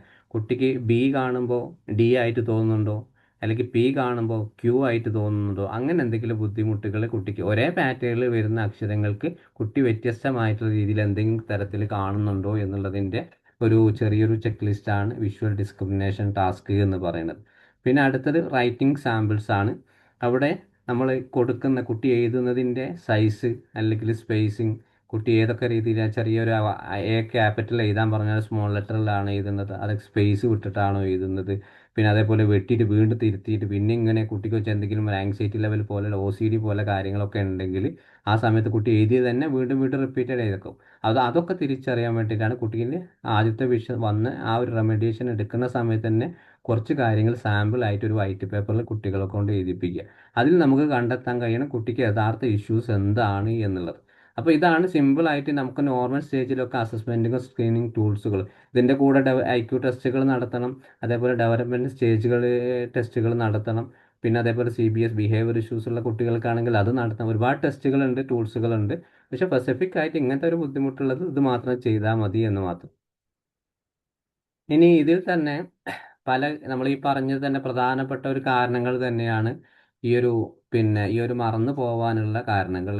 ഒന്ന് ഫോണോളജിക്കൽ അവയർനെസ് ആണ്, രണ്ട് പിന്നെ വീക്ക് വർക്കിംഗ് മെമ്മറി ആണ്. വർക്കിംഗ് മെമ്മറി വളരെയധികം മോശമായിട്ടൊരു അവസ്ഥയിൽ കൂടെ പോവുക, എന്ത് പറഞ്ഞാലും എടുക്കാത്ത. പിന്നെ അതേപോലെ വിഷ്വൽ മോട്ടേഴ്സ് ഇൻറ്റഗ്രേഷൻ വീക്ക്നെസ് ആണ്, കുട്ടി കണ്ടാലും കേട്ടാലും ഒന്നും പറയാൻ പറ്റാത്തൊരവസ്ഥ. പിന്നെ അതേപോലെ കറക്റ്റായിട്ട് പ്രാക്ടീസ് ചെയ്യാത്ത കുട്ടികൾക്കിടയിൽ, പിന്നെ അതേപോലെ ഡെവലപ്മെൻറ്റ് ഡിലേസ് ഉള്ള ലേണിംഗ് ഡിസോർഡർ ഉള്ള കുട്ടികൾക്കൊക്കെ ഈ ഒരു പ്രശ്നങ്ങൾ സാധാരണയായിട്ട് കണ്ടുവരുന്നതാണ്.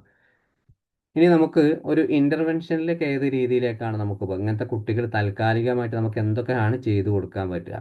കാരണം ഈ ഒരു ഇതിൽ ഏറ്റവും പ്രധാനപ്പെട്ട ഒരു ഇൻ്റർവെൻഷനാണ് മൾട്ടി സെൻസറി ടീച്ചിങ് എന്ന് പറയുന്നത്.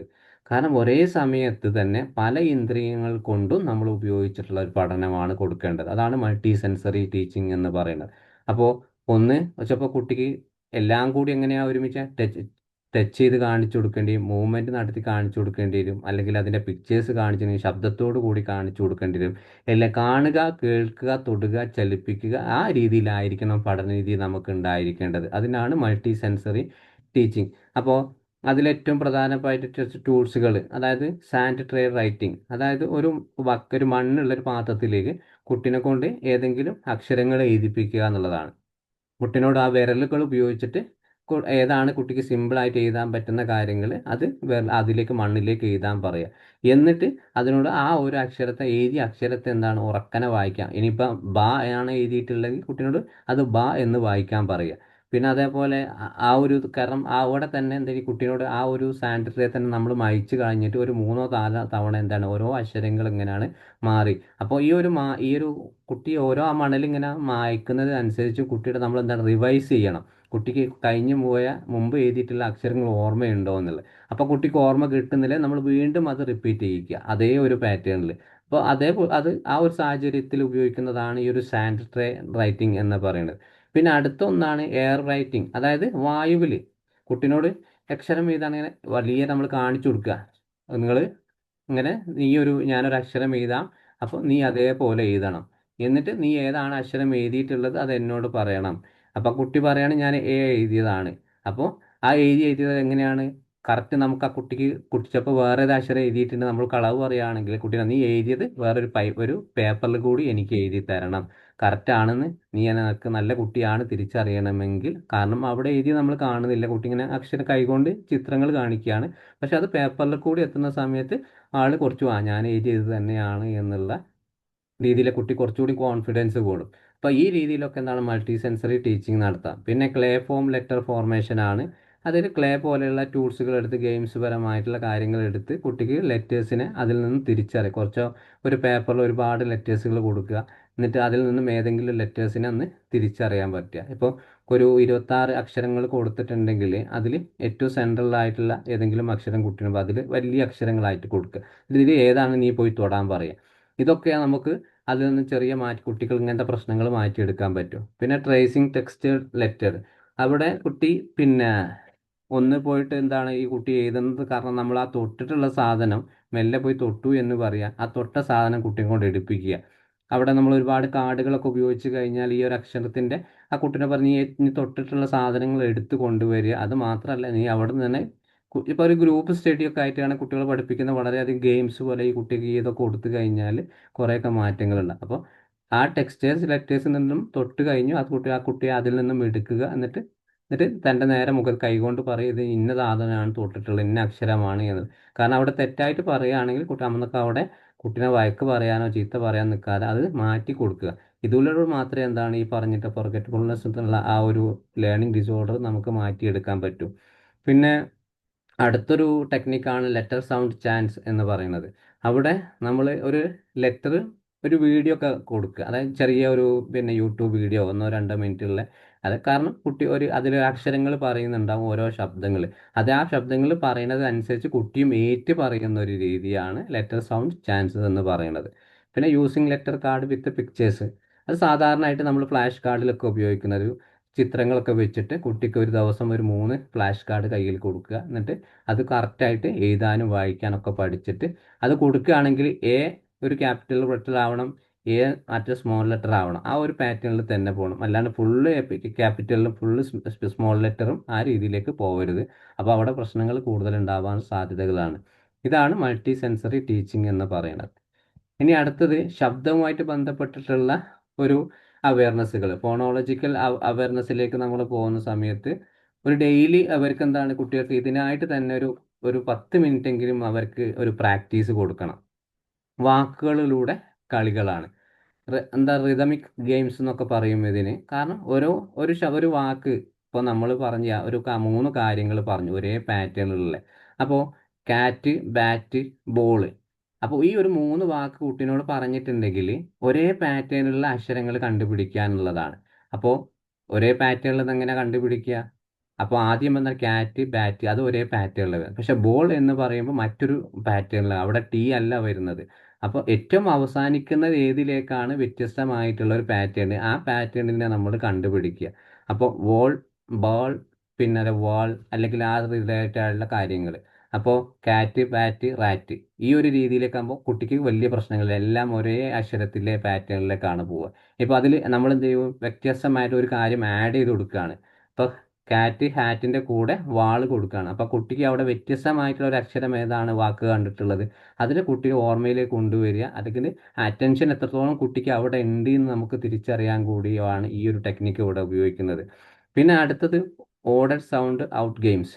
അവിടെ ഒരുപാട് ശബ്ദങ്ങൾ കുട്ടിക്ക് ഇങ്ങനെ ഇതേ പറഞ്ഞ ബോള്, ക്യാറ്റൊക്കെ പറഞ്ഞു കൊടുത്തു കഴിഞ്ഞാലും അവിടെ നിന്നും എന്താണ് ഒരു വ്യത്യസ്തമായിട്ടുള്ള, അപ്പോൾ ഒരു പിന്നെ ഒരു 3 ഫ്രൂട്ട്സിൻ്റെ പേര് പറഞ്ഞു കിട്ടും. അതായത് ഓറഞ്ച്, ആപ്പിള്, അതിൻ്റെ കൂടെ ഒരു പച്ച വെജിറ്റബിൾ ഐറ്റംസിൻ്റെ അത് ബീൻസ് കൊടുക്കുക. എന്നിട്ട് കുട്ടീനോട് പറയുക ഇതിൽ ഏതാണ് ഫ്രൂട്ട്സുകൾ ഏതൊക്കെയാണ്, ഏതൊരു ഐറ്റം വെജിറ്റബിൾ ഉണ്ട്. അപ്പോൾ അതിൽ കുട്ടീനെ കണ്ടുപിടിക്കുക എന്താണ് നമ്മൾ കൊടുക്കുന്നത്. അതിൽ നിന്ന് വ്യത്യസ്തമായിട്ടൊന്നും കുട്ടീൻ്റെ സൗണ്ടോട് കൂടി ആദ്യം നമ്മൾ അതിനെപ്പറ്റി പറഞ്ഞ് മനസ്സിലാക്കി കൊടുക്കും. 3 കാര്യങ്ങളാണ് ഇവിടെ ഉള്ളത്, അതിൽ നിന്ന് ഒന്ന് നിങ്ങൾ കണ്ടുപിടിക്കുന്നതിൽ ഒരു റിവാർഡ് ഉണ്ട് എന്ന് പറഞ്ഞിട്ട് ആ ഒരു രീതിയിൽ. ഇനിയിപ്പോൾ അടുത്തതൊന്നാണ് ക്ലാപ്പിംഗ് സിലബസ്. ക്ലാപ്പിംഗ് സിലബസ് എന്ന് പറയുമ്പോൾ കുട്ടിക്ക് അപ്പോൾ ടേബിൾ എന്ന് പറയുമ്പോൾ അത് ടേ എന്ന് പറയുമ്പോൾ തന്നെ ആദ്യം ഒരു ക്ലാപ്പ് അടിക്കണം. ബിൾ എന്ന് പറയുമ്പോൾ രണ്ടാമത്തെ ക്ലാപ്പ് അടിക്കണം. ഈ ഒരു രീതിയിൽ. പിന്നെ അതേപോലെ ബനാന എന്ന് പറയുമ്പോൾ എന്ന് പറയുമ്പോൾ ഒരു ക്ലാപ്പ്, എന്ന് പറയുമ്പോൾ 2 ക്ലാപ്പ്, അവസാനം എന്ന് പറയുമ്പോൾ വീണ്ടും 3 ക്ലാപ്പ്. ഇങ്ങനെ കുട്ടികളെ കൊണ്ട് ക്ലാപ്പിംഗ് സിസ്റ്റത്തിലൂടെ കുട്ടികൾ പഠിപ്പിക്കുന്ന രീതിയാണ്. കാരണം നമ്മൾ എന്ത് അക്ഷരം ഓരോ അക്ഷരത്തിനും ഓരോ ക്ലാപ്പ്, എന്നിട്ട് അത് പൂർണ്ണമായിട്ടും അവസാനം കുട്ടികൾക്ക് എത്ര അക്ഷരം വന്നിട്ടുള്ളത് റിപ്പീറ്റ് ചെയ്ത് പറഞ്ഞു കൊടുക്കുക. ഈ രീതിയിലൊക്കെ എന്താണ് അവരുടെ ശബ്ദത്തിലൂടെ അവരുടെ ചെവിയിൽ കൂടെ കേട്ടിട്ട് മെമ്മറിയിലേക്ക് നമുക്ക് ഉണ്ടാക്കിയെടുക്കാൻ പറ്റും. പിന്നെ അതേപോലെ ഒന്നാണ് ബ്രേക്കിംഗ് വേർഡ്സ് ഇൻഡോ സൗണ്ട്സ് എന്ന് പറയുന്നത്.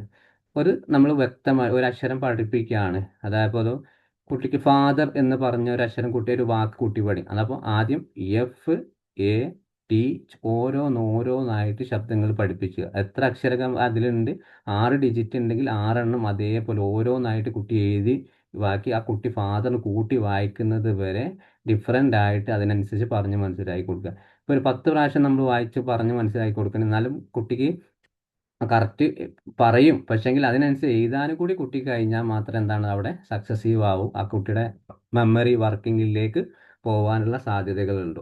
ഇനിയിപ്പോൾ അടുത്തത് blending sound to form words. അവിടെ എന്താണ് ശബ്ദങ്ങൾ കൂട്ടിച്ചേർക്കുക. അതായത് നമ്മളിപ്പോൾ പറഞ്ഞ ഒന്ന് വ്യത്യസ്തമായിട്ട് ഒരു സെപ്പറേഷൻ ആയിട്ട് ഒരു വ്യത്യസ്തമായിട്ട് ശബ്ദങ്ങൾ അതിൽ നിന്നും ആഡ് ചെയ്യുക. നമ്മൾ ഈ പറഞ്ഞത് എന്താണോ, ഫാദർ ആണോ മദർ ആണോ കൊടുത്ത ഫാമിലിയാണ്, അപ്പോൾ അതിൻ്റെ കൂടെ ഒരു ആനിമൽസിൻ്റെ പേര് കൊടുക്കുക.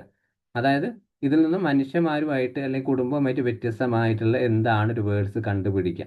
ഇങ്ങനെ പല രീതിയിൽ എന്താണ് നമുക്ക് കുട്ടികളുടെ മനസ്സിലേക്ക് ഇറങ്ങി ചെല്ലാൻ എന്താണ് ഈ ഒരു ഫോണോളിക് അവയർനെസ്സിലൂടെ നമുക്ക് പറ്റും. കാരണം ഇതിനൊക്കെ ഇപ്പൊ ഒരുപാട് പഠിക്കാനുണ്ട്. ഞാനൊക്കെ സിമ്പിളായിട്ട് നമ്മുടെ സമയത്തിൻ്റെ ഒരു പ്രശ്നം ഉള്ളത് കൊണ്ടും ചെറിയൊരു ചുരുക്കിയാണ് പറയുന്നത്. എന്തെങ്കിലും കൺഫ്യൂഷൻ ഉണ്ടെങ്കിൽ ചോദിക്കാം നിങ്ങൾക്ക്. ഇനി അടുത്തൊന്ന് ആൽഫബറ്റിക് ആണ്. കാരണം ഒരു ആൽഫബറ്റിക് പഠിപ്പിക്കുക, അക്ഷരമാല പഠിപ്പിക്കുക എന്ന് പറയുന്നത് വളരെയധികം നമുക്കൊരു ബുദ്ധിമുട്ടുള്ള കാര്യം തന്നെയാണ്.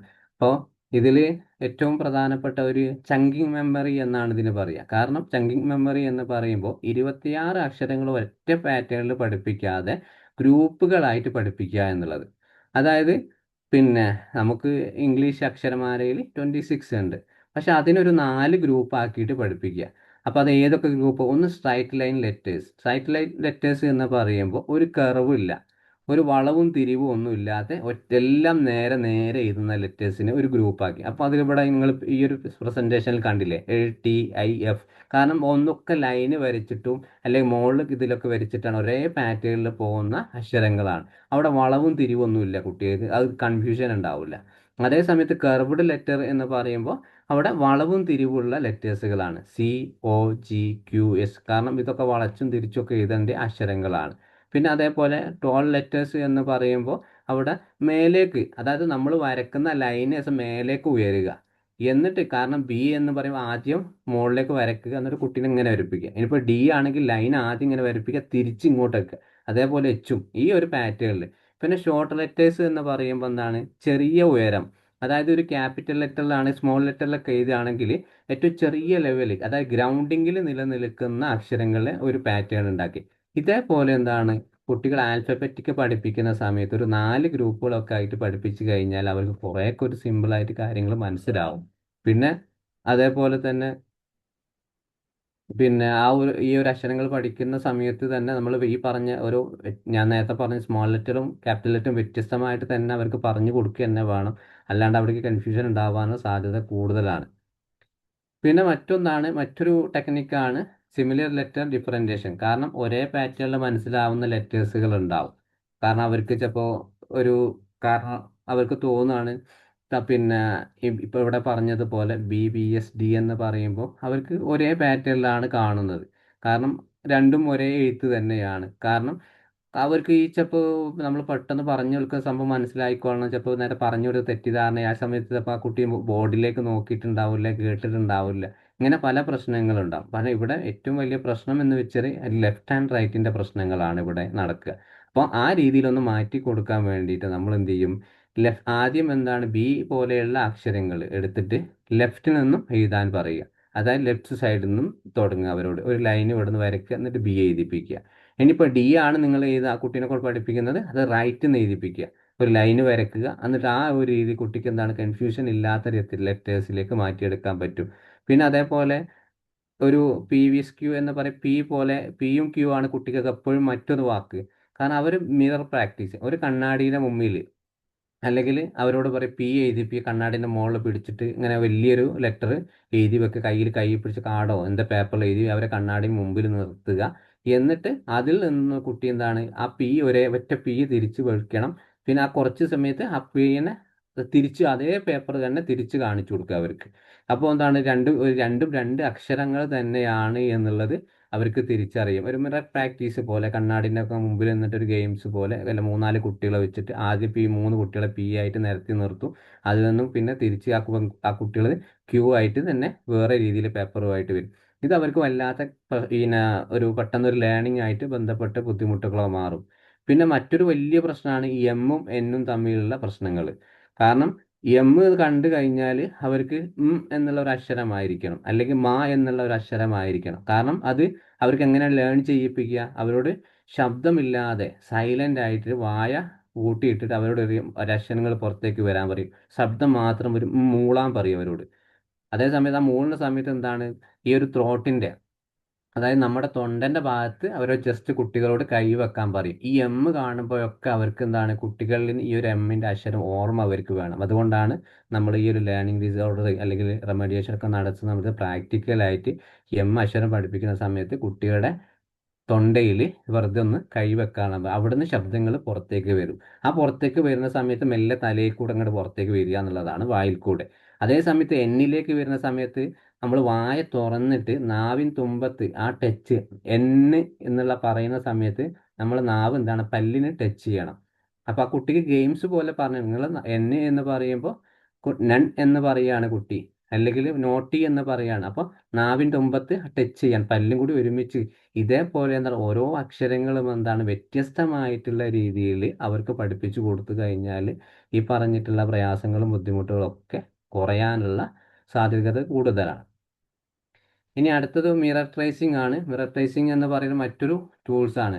കാരണം വ്യത്യസ്തമായിട്ടുള്ള രീതിയിൽ പല ഗെയിംസിലൂടെയും അവർക്ക് എന്താണ് കാര്യങ്ങൾ പറഞ്ഞു കൊടുക്കുന്ന രീതിയാണ് ഹൈലൈറ്റ് ഡിഫറൻസ് എന്ന് പറയുന്നത്. എല്ലാത്തിനും നമ്മൾ വീഡിയോസും അല്ലെങ്കിൽ മറ്റുള്ള കാര്യങ്ങളൊക്കെ വെച്ചിട്ട് അപ്പോൾ ആ രീതിയിലൊക്കെ നമുക്ക്, പിന്നെ ലെറ്റർ സോർട്ടിംഗ് ഗെയിംസ് ആണ്. പല രീതിയിൽ ലെറ്റേഴ്സുകൾ, ഫ്ലാഷ് കാർഡുകൾ ഈ ഒരു പിക്ചറിൽ കാണുന്നത് പോലെ തന്നെ കാണിച്ചിട്ട് അവർക്ക് വരച്ച് ഓരോന്ന് അതിൻ്റെ കൂടെ പിക്ചറും കാണിച്ച് ടച്ച് ചെയ്ത് അവരെ കൊണ്ട് തൊടിപ്പിക്കുക, പിന്നെ ഓക്കെ ആക്കി ക്ലിയർ ആയി കൊണ്ടുപോകുന്ന ഗെയിംസുകൾ. പിന്നെ ഇതിൽ ഇതൊക്കെ കൊടുക്കുകയാണെങ്കിൽ ഡെയിലി നമ്മൾ റിപ്പീറ്റേഷൻ, ഒരു സൈക്കിൾ പോലെ തന്നെ ഒന്നൊരു അക്ഷരം പഠിപ്പിച്ചു കൊടുത്തു വെച്ചിട്ട് നാളെ അത് ശ്രദ്ധിക്കാതിരിക്കരുത്. കാരണം കുറഞ്ഞ കാലത്തെങ്കിലും എന്താണ് കറക്റ്റായിട്ട് ആ ഒരു പാറ്റേണിൽ തന്നെ കൺസിസ്റ്റൻ്റ് ആയിട്ട് മുന്നോട്ട് കൊണ്ടുപോവുക. ദിവസം ഒരു 5 മിനിറ്റെങ്കിലും ഒരു ഫ്ലാഷ് കാർഡും അതേപോലെ കാര്യങ്ങളുമായിട്ട് അവർക്ക് കൊടുക്കുക, വരച്ചത്. പിന്നെ അതേപോലെ അവരെ കൊണ്ട് ഫ്ലാഷ് കാർഡ് ഉണ്ടാക്കാൻ പറയുക. പിന്നെ അതേപോലെ ഈ ശബ്ദമായിട്ടുള്ള ഓരോ അക്ഷരങ്ങളും അവരെ കൊണ്ട് തന്നെ 1 മിനിറ്റോ 2 മിനിറ്റോ ഒക്കെ എടുത്ത് അവരെ കൊണ്ട് തന്നെ ബുദ്ധിമുട്ടുള്ള അക്ഷരങ്ങൾ അവരെ കൊണ്ട് തന്നെ പഠിപ്പിക്കുക, പറയിപ്പിക്കുക.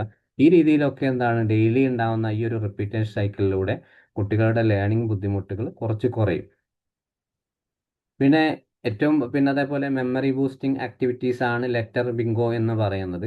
ലെറ്റർ ബിങ്കോ എന്ന് പറയുമ്പോൾ നമ്മളൊരു ഒരുപാട് ലെറ്റേഴ്സ് എഴുതുന്ന ഒരു പേപ്പർ അങ്ങോട്ട് കൊടുക്കും. അതിൽ ഒരു ഷീറ്റ് പോലെ, അതിൽ നിന്നും എന്താണ് ഒരു ലെറ്റർ കുട്ടീനോട് പറയും. ചിലപ്പോൾ ഒരു ഭയങ്കരമായിട്ടുള്ള ചിലപ്പോൾ ഒരു കഥ പോലെ എഴുതിയിട്ടുണ്ടാവും. അതിൽ നമ്മൾ പറയുന്ന ഒരു ലെറ്റർ കുട്ടി കണ്ടെത്തിയിട്ട് മാർക്ക് ചെയ്ത് പുറത്തേക്ക്, അതൊരു ഗെയിംസ് പോലെ. പിന്നെ ആൽഫബറ്റ് ബസിൽസുകളാണ്. അത് ഒരുപാട് നമുക്ക് വാങ്ങാനും നമ്മുടെ കയ്യിലൊക്കെ വരച്ചെടുത്ത് ഉണ്ടാവും. അതിൽ നിന്നും കുട്ടിക്ക് കൊടുക്കാം.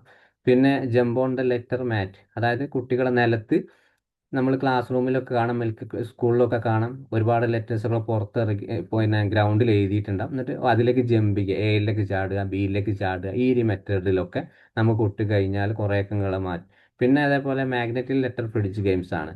വീട്ടിലൊക്കെ കാണാം, എൻ്റെ വീട്ടിലൊക്കെ നല്ലോണം ഫ്രിഡ്ജിൻ്റെ മുകളിൽ ഇവർ ഒട്ടിക്കാത്ത അക്ഷരങ്ങളില്ല. അതേപോലെ കുട്ടികൾക്ക് ഉണ്ടാകുന്ന കാരണം കുട്ടികൾ ഓടിച്ചെന്ന് ഫ്രിഡ്ജ് തുറക്കുന്ന സംഭവമാണ്. അവർക്ക് ഐസ്ക്രീമോ എന്തെങ്കിലും എടുക്കാൻ എന്തായാലും കുട്ടികൾ തുറക്കും.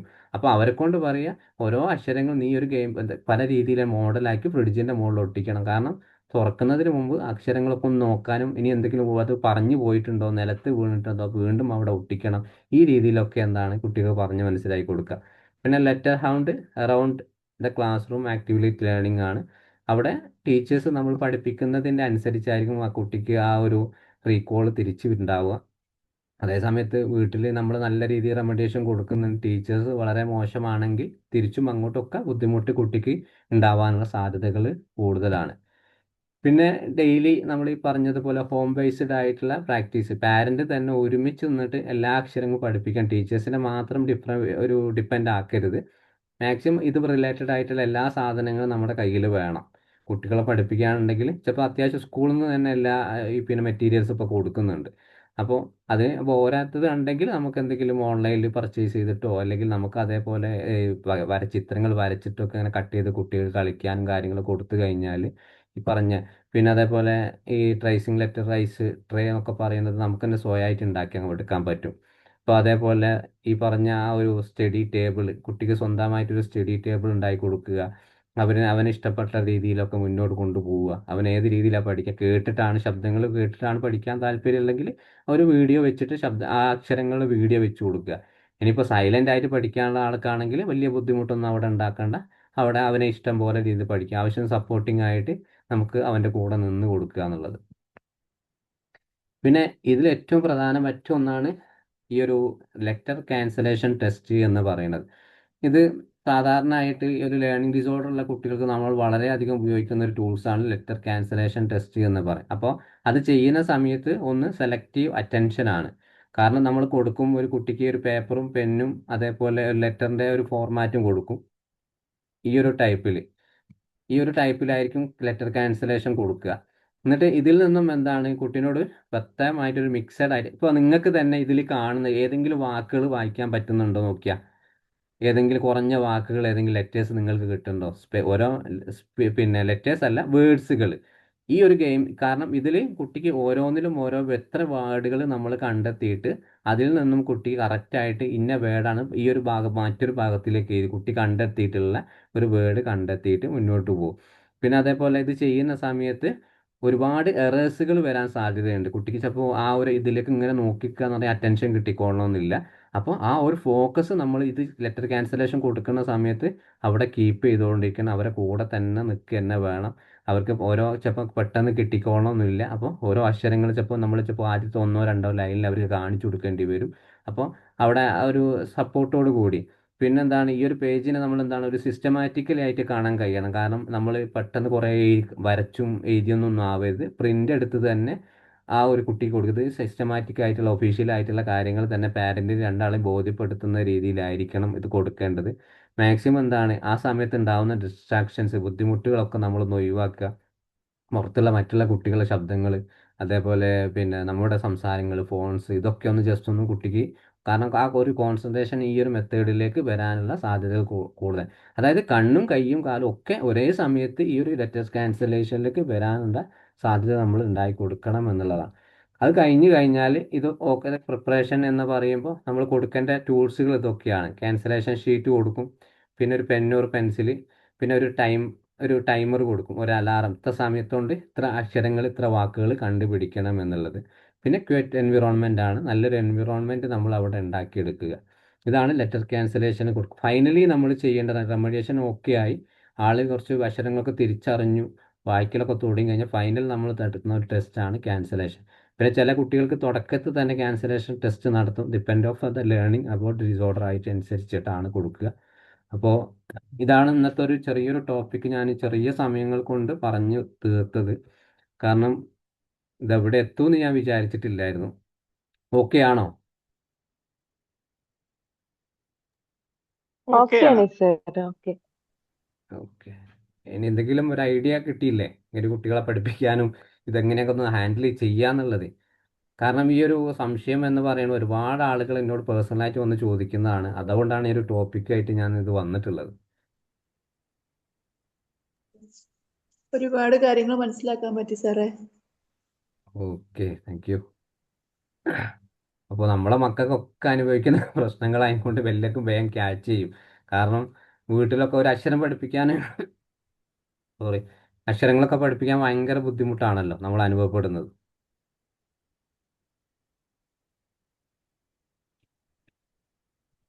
ഇതിൽ ഏറ്റവും കൂടുതൽ ഇതില് പേരൻസിനും ടീച്ചേഴ്സിനും ഒക്കെ ഒരുപാട് ക്ഷമയുണ്ടെങ്കിൽ മാത്രമേ ഇത്തരം കുട്ടികളെ കൈകാര്യം ചെയ്യാൻ പറ്റൂ. അത് സത്യമാണ്, അത് വേണം. അതില്ലാതെ നടക്കൂല. ആ ഒരു പേഷ്യൻ്റ് നമുക്കില്ലെങ്കിലും അതുമല്ല, നമ്മളടുത്ത് വന്നു കഴിഞ്ഞാൽ നമുക്ക് എത്രത്തോളം പേഷ്യൻ്റ് വേണം? അതെ ഈ ഒരു അതെ. സാധനം ഈ ഒരു സാധനത്തിനെ കയ്യിൽ കിട്ടിയാൽ ഒരു ആഴ്ചയായിട്ടും 10 സെഷൻ കൊടുത്ത് ഒരു മാറ്റമില്ല, നമ്മൾ എന്ത് ചെയ്യും? അവസാനം ആ കുട്ടീനെ പറഞ്ഞ ആ കുട്ടി ഓക്കെ ആയി എന്ന് പറഞ്ഞു വിടും, അല്ലാണ്ട് ഒരു അക്ഷരം 2 3 4 അക്ഷരം പഠിപ്പിക്കും. കാരണം റെമഡിയേഷൻ ഫെയിൽ ആവുന്ന സമയത്ത് അവസാനം ചെയ്യുന്നതാണ് ഒരു ഇങ്ങനത്തെ ടീമുകൾ കുറച്ച് അക്ഷരങ്ങൾ പഠിപ്പിച്ചിട്ട് ആ മോനെ ഓക്കെ ആയി പോയിക്കോളൂ എന്ന് പറഞ്ഞിട്ട് അവരെ വിശ്വസിക്കും. പാരന്റ് ഇത് കണ്ട പാരന്റ് ഇവന് മുന്നത്തെ പോലെയല്ല, അക്ഷരങ്ങളൊക്കെ തിരിച്ചറിയുന്ന വായിക്കുന്നുണ്ട് എന്നുള്ളത്. കാരണം യഥാർത്ഥ പ്രശ്നം ഈ ഒരു റെമഡിയൊക്കെ തിരിച്ചറിഞ്ഞിട്ടുണ്ടാവും, അല്ലെങ്കിൽ കൗൺസിലർക്ക് മനസ്സിലായിട്ടുണ്ടാവും ഇതൊരു കയ്യിൽ ഒതുങ്ങുന്ന സൈസ് അല്ല എന്നുള്ളത്. പക്ഷെ നമ്മൾ ഈ പറഞ്ഞൊരു മെത്തേഡുകൾ വെച്ച് നോക്കുക, കറക്റ്റായിട്ട് കുട്ടിക്ക് ഐഡന്റിഫിക്കേഷൻ എന്താണ് യഥാർത്ഥത്തിലുള്ള പ്രശ്നം നമുക്ക് മനസ്സിലായി കഴിഞ്ഞാൽ അതിനനുസരിച്ച് ട്രീറ്റ്മെന്റ് തുടക്കത്തിൽ തന്നെ കൊടുക്കുക. നമ്മൾ ഒരുപാട് കുട്ടിയുടെ മോശമായിട്ടുള്ള കഥ പാസ്റ്റും അതേപോലെ ഫ്യൂച്ചറും നോക്കിയിട്ടും കാര്യമില്ല. പ്രസന്റ്ലി കുട്ടിക്ക് ലേണിങ്ങുമായിട്ട് എന്താണ് പ്രശ്നം അത് തിരിച്ചറിയുക. അതെന്ത് കാരണങ്ങൾ കൊണ്ടാണ് വരുന്നത്. അത് എൻവിറോൺമെൻറ്റുമായിട്ട് ബന്ധപ്പെട്ടതാണെങ്കിൽ അത് നമ്മൾ ക്ലിയർ ചെയ്യുക. പാരൻറ്റിൻ്റെ ഭാഗത്തു നിന്നാണോ, ടീച്ചേഴ്സിൻ്റെ ഭാഗത്തു നിന്നാണോ, അല്ലെങ്കിൽ പിയർ ഗ്രൂപ്പിൻ്റെ ഭാഗത്തു നിന്നാണോ ഉള്ളത്, അത് തിരിച്ചറിഞ്ഞ് നമ്മൾ കറക്റ്റ്. പിന്നെ നമ്മൾ ഈ ഒരു ലേണിംഗ് മെത്തേഡിലേക്ക് പോകുക. കുട്ടിക്ക് ഏത് രീതിയിലാണ് പഠിക്കേണ്ടത്, അക്ഷരങ്ങളൊക്കെ തിരിച്ചറിയുന്നുണ്ടോ, അല്ലെങ്കിൽ വാക്കുകൾ എഴുതാൻ പറ്റുന്നുണ്ടോ, അല്ലെങ്കിൽ എല്ലാം വാക്ക് കൂട്ടി കൂട്ടി അത് സ്പേസ് ഇല്ലാണ്ട് എഴുതുന്നുണ്ടോ, ഇനിയിപ്പോൾ ഇടയ്ക്കിടയ്ക്ക് ക്യാപിറ്റൽ കൊടുക്കുന്നു, ഇടയ്ക്കിടയ്ക്ക് സ്മോൾ ലെറ്റർ കൊടുക്കുന്നു. ഇതൊക്കെ നമുക്കൊന്ന് ഏറ്റവും അറ്റ്ലീസ്റ്റ് നമ്മളൊരു കുട്ടി വന്നു കഴിഞ്ഞാൽ ആദ്യം ചെയ്യേണ്ടത് കുട്ടിയുടെ നോട്ട് ബുക്ക് ഒന്ന് എടുത്ത് നോക്കുക എന്നുള്ളതാണ്.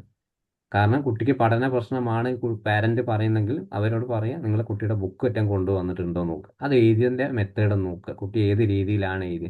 അപ്പോൾ മോശമായിട്ടുള്ള ഒരു ഹാൻഡ് റൈറ്റിങ്ങും അവിടെയൊക്കെ കിടക്കാൻ ഡിസ്ലെക്സിയ ഉണ്ട് എന്ന് നമുക്ക് അവിടെ ഉറപ്പിക്കാം. അതല്ലാണ്ട് അതിന് മുമ്പ് ഈ ഒരു അസസ്മെന്റ് കാര്യത്തിലൊന്നും പോകേണ്ട ആവശ്യമില്ല. അറ്റ്ലീസ്റ്റ് ആ കുട്ടി പഠിക്കുന്ന ബുക്ക്, നമ്മളെ മക്കളെ ബുക്കൊന്ന് നമ്മൾ എടുത്ത് നോക്കിക്കഴിഞ്ഞാൽ അവർ ഏത് രീതിയിലാണ് എഴുതുന്നത്, സ്പേസ് ഇട്ടാണോ, അല്ലെങ്കിൽ ക്യാപിറ്റൽ കൊടുക്കുന്നിടത്ത് ക്യാപിറ്റൽ കൊടുക്കുന്നുണ്ടോ, സ്മോൾ ലെറ്റർ കൊടുക്കുന്നുണ്ടോ, അതേപോലെ ഫുൾ സ്റ്റോപ്പ് ഇടുന്നുണ്ടോ, ഫുൾ സ്റ്റോപ്പ് ഇടുന്നുണ്ടോ, ഇതൊക്കെ നമുക്ക് അറിയാൻ പറ്റും. നമ്മൾ കൊടുക്കുന്ന ട്രീറ്റ്മെന്റും ട്രെയിനിങ്ങും അതിനോടൊപ്പം തന്നെ പേരൻസിന്റെയും ടീച്ചേഴ്സിന്റെയും നല്ല എഫേർട്ട്ഫുൾ അത് ആയിട്ടുള്ള വേണം. കോൺസെൻട്രേഷൻ ആവശ്യമാണ്. അതെ, അവരെ സപ്പോർട്ട് എന്തായാലും ആവശ്യമാണ്, അല്ലാണ്ട് നമ്മൾ മാത്രം കൊടുത്തിട്ട് കാര്യമില്ലല്ലോ.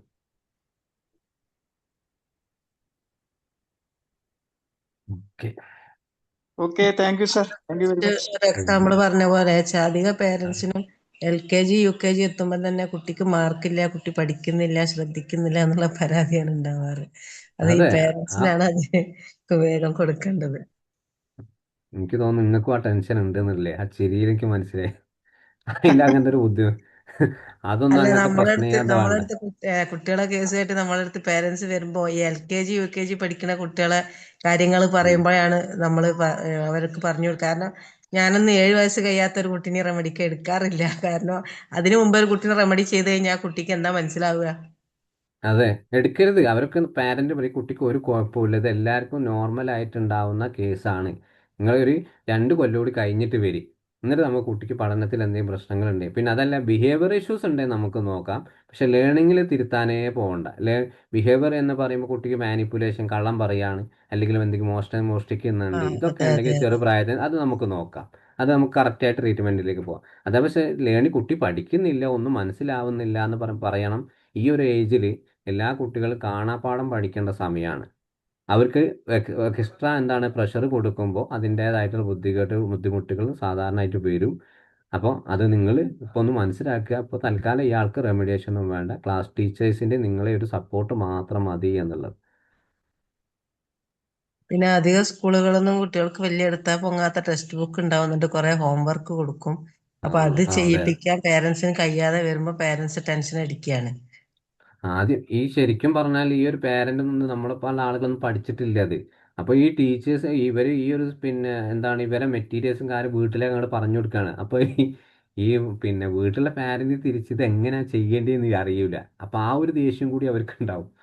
പിന്നെ ഇത് കുട്ടികളെ മേലിൽ കൊടുക്കും, ഇതിങ്ങനെ ചെയ്യണം, ഇത് കാര്യം. പിന്നെ കുട്ടിക്ക് എന്താ മനസ്സിലാവും, നമുക്ക് മനസ്സിലാവുന്നില്ല, പിന്നെ കുട്ടിക്ക് എവിടെ മനസ്സിലാവുന്നത്. യെസ് യെസ്, അതാണ്.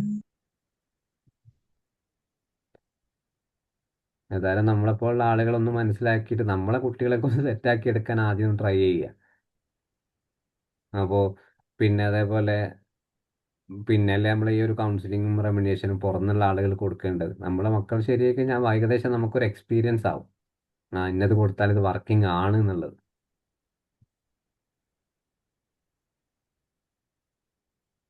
ഓക്കെ, ഇത് റിലേറ്റഡ് ആയിട്ട് എന്തെങ്കിലും താങ്ക് ചോദിക്കാണ്ട യു. ചോദിക്കുക. Thank you.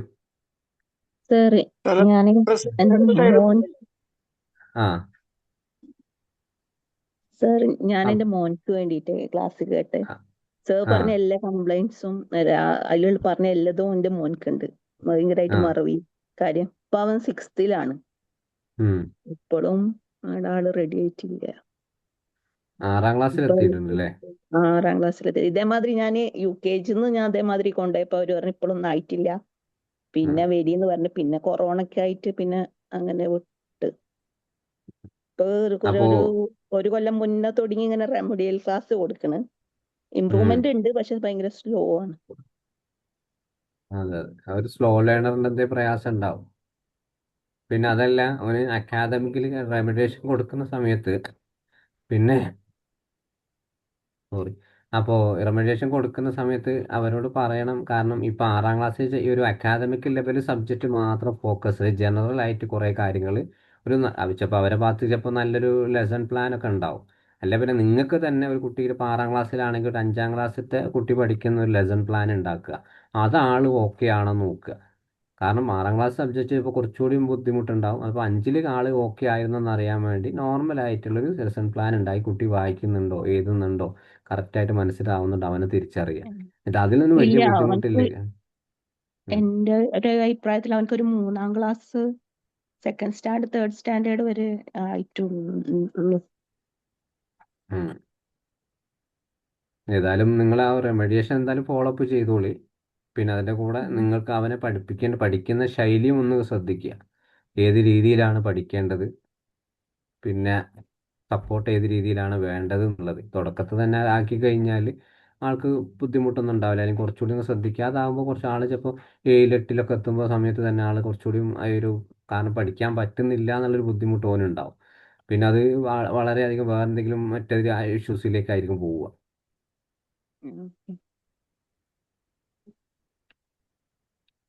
സാറിന് പേഴ്സണലി കണക്ട് ചെയ്യാൻ പറ്റും ഓ, മെസ്സേജ്? അതിന് പ്രശ്നമൊന്നുമില്ല. മെസ്സേജ് അയച്ചാൽ മതി, നമുക്കൊന്ന് കണക്ട് ചെയ്യാം. പ്രശ്നമൊന്നുമില്ല. Okay, thanks.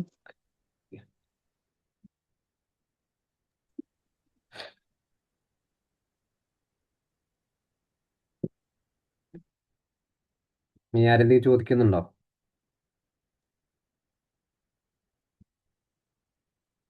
ഇല്ലെങ്കിൽ നമുക്ക് വൈൻഡ് അപ്പ് ചെയ്യാം. അടുത്ത ആഴ്ച പുതിയൊരു ടോപ്പിക്കായിട്ട് വരാം.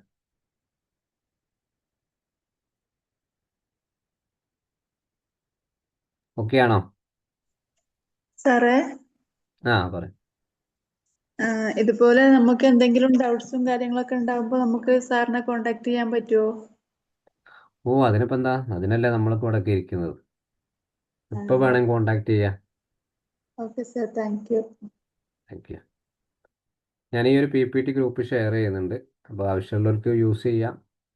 പിന്നെ ഇതിൽ റെക്കോർഡ് വേണമെങ്കിൽ ഒന്നുകൂടി കേട്ടോളാണ്ടി. എന്തായാലും നമ്മുടെ നാളെ മറ്റന്നാളൊക്കെ യൂട്യൂബിൽ ഉണ്ടാവും. കാരണം ആ തുടക്കത്തിൽ വരുന്ന ആ ഒരു ചിലപ്പോൾ ഇങ്ങനെ നിരന്തരമായി കേട്ട് നമുക്കൊരു ഇത് എന്താണെന്നുള്ള കൺഫ്യൂഷൻ ഉണ്ടാവും. അപ്പോൾ നമുക്ക് തന്നെ ഇപ്പോൾ ഇതുവരെ പറഞ്ഞ ചിലപ്പോൾ എനിക്ക് തന്നെ ഓർമ്മ ഉണ്ടാവില്ല. അപ്പോൾ ആ രീതിയിലായിരിക്കും ഈ ഒരു കുറച്ചൊരു ബുദ്ധിമുട്ടുള്ള ഏരിയ ആണ്.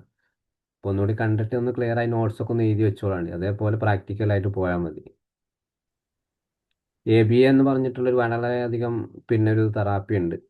അതായത് കുട്ടികൾക്കുള്ള ഓട്ടിസം പോലുള്ള കുട്ടികൾക്ക് ഉണ്ടാകും. അപ്പോൾ അതൊക്കെ പഠിക്കാൻ പറ്റുന്ന ആളുകൾ, കാരണം അതിലൊക്കെ ഒരുപാട് സംഭവങ്ങളാണ് വരുന്നത്. കുട്ടികളെ എങ്ങനെ പഠിപ്പിക്കണം, എന്ന രീതിയിൽ കൊണ്ടുപോകണം എന്നൊക്കെ ആ ഒരു മെത്തേഡുകൾ. Okay, thank you. നമുക്ക് അടുത്ത ആഴ്ച കാണാം. Good night. Thank you, Okay, sir. sir. Thank you. Good Night. night, sir. Good night. Good night. Good night.